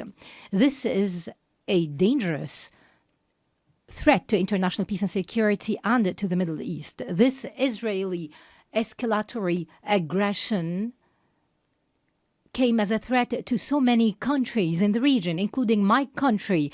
Our capital, Doha, has been subjected to a treacherous Israeli aggression that violated its territorial integrity, led to the killing of 6 martyrs, and put the entire region to the brink of danger. This was a violation of international law and the UN Charter, and we believe that Israel is fully responsible for this rogue aggression, which was condemned by the Security Council and the United Nations. We have participated in the preparation of this conference to come up with a document that will be balanced to ensure the participation of all. Today, we must stress the establishment of a Palestinian statehood with sovereignty. The mic was cut off.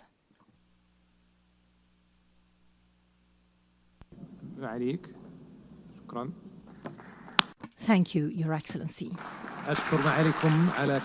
I would like to thank you, Your Excellency, and give the floor to His Excellency, the Minister of State in the UAE.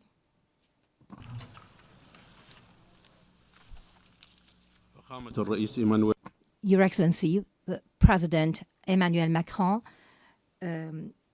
Your Highness Prince Faisal bin Farhan, Excellencies, at the outset, I would like to thank the Kingdom of Saudi Arabia and the French Republic for their concerted effort to organize this conference and the adoption of the New York Declaration by an overwhelming majority at the General Assembly. This would lead to the establishment of an independent, sovereign Palestinian state living in peace and security alongside the State of Israel. We welcome the growing international recognition of the State of Palestine. We call upon the states that have not yet recognized the State of Palestine to do so. In light with the dangerous developments unfolding in the Gaza Strip and the ongoing threats to annex the West Bank and other serious and unacceptable violations, it's imperative that we intensify our efforts to achieve an immediate and lasting ceasefire, release all hostages and detainees, and guarantee full, unconditional humanitarian access across the entire Strip. We have to support the mediation efforts by Egypt, Qatar, and the USA. We call upon the Security Council to uphold its legal and moral responsibilities by taking measures to deter Israel and stop its violations in the occupied Palestinian territories and acts of aggression across the region. We caution that this would have grave risks to regional and international security and peace. The achievement of lasting peace hinges on creating a clear political horizon to establish an independent Palestinian state. It's important to have a legitimate, capable Palestinian national authority that can control arms and be accountable. To conclude, Mr. President, let's pave the way for a lasting, just, and comprehensive peace that fulfills the aspirations of the peoples of the region. Thank you. Thank you, Your Excellency, and I give the floor to the Vice President of the Vice Prime Minister of Russia.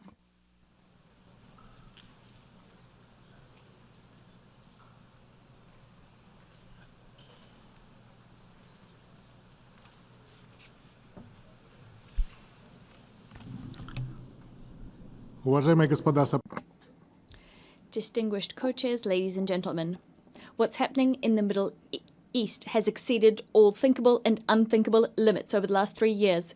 We've seen an uptick in the terrorist threat, aggressive attacks on sovereignty and the territorial integrity of states, violations of the UN Charter, as well as attacks on sites under AEA safeguards. Before our very eyes, we have seen hunger, man-made hunger. We're seeing queues, people queuing for foodstuffs. 50,000 people, children have died, and many children are suffering from malnutrition. According to the OCHA representative, the city of Gaza has been handed down a death sentence. The Israeli leadership has announced it will be annexing a large portion of the West Bank, building up E1, that sector, and thus doing a blow to the establishment of a continuous state of Palestine with East Jerusalem as its capital. Palestinians being subjected to unspeakable suffering, as well as having their hopes for a better future taken away from them.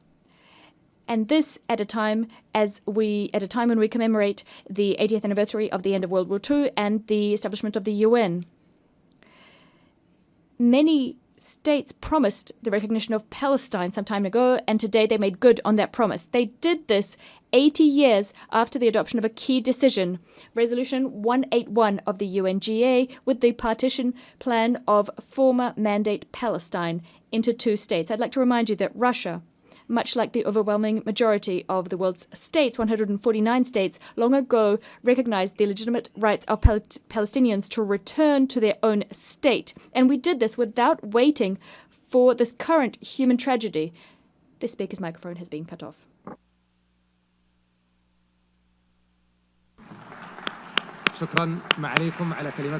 I thank you, Your Excellency, for this statement, and I give the floor to His Excellency, the Secretary General of the League of Arab States.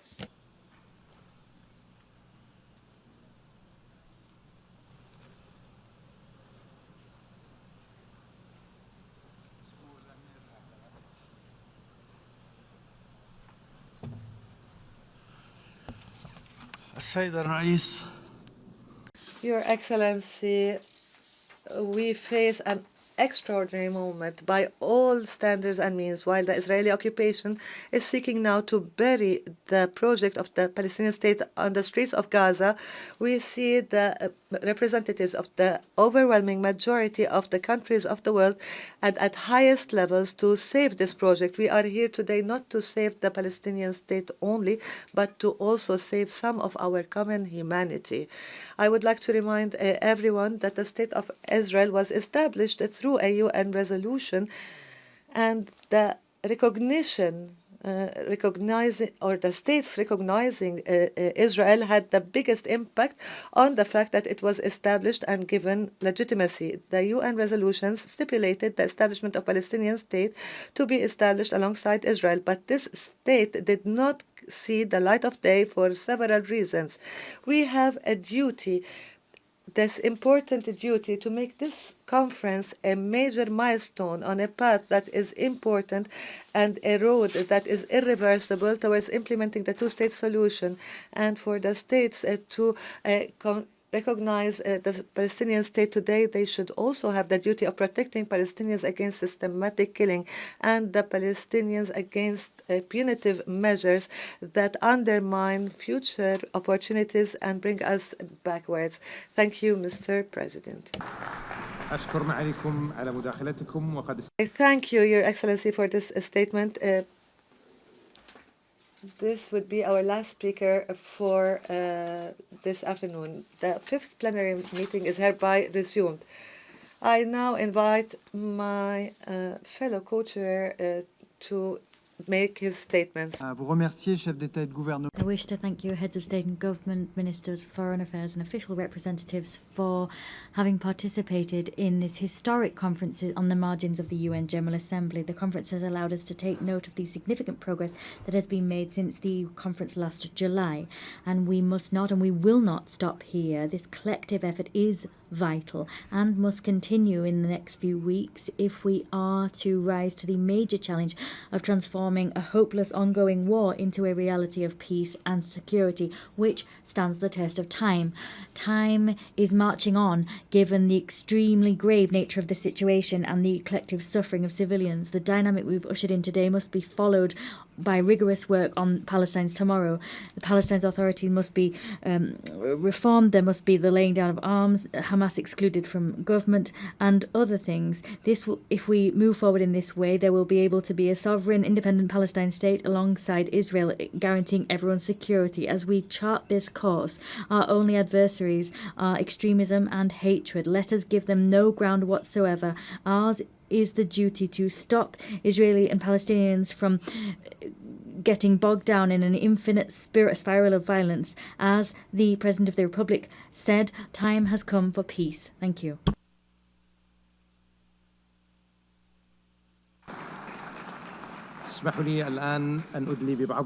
Allow me to make some concluding remarks. The Kingdom of Saudi Arabia expresses its appreciation to all countries that have announced their recognition of the State of Palestine and its deep appreciation of President Mahmoud Abbas for his unwavering commitment to peace. These recognitions today are not symbolic but reflect a will and a responsibility in fulfilling the right of the Palestinian people to self-determination and decisive action towards ending occupation and make the two-state solution a reality that is irreversible. Based on what we have witnessed today and this growing consensus, international consensus, we will continue to work with all our partners in order to end the Israeli aggression and ensure accountability, achieve sustainable peace and prosperity for Palestinians and all countries in the region. We also thank our partners, the Republic of France, for their constructive efforts and genuine efforts to support the peace and the path of peace. I therefore conclude and we come to the end of the conference for the peaceful settlement of the Palestinian question and the implementation of the two-state solution. The meeting is adjourned. Congratulations.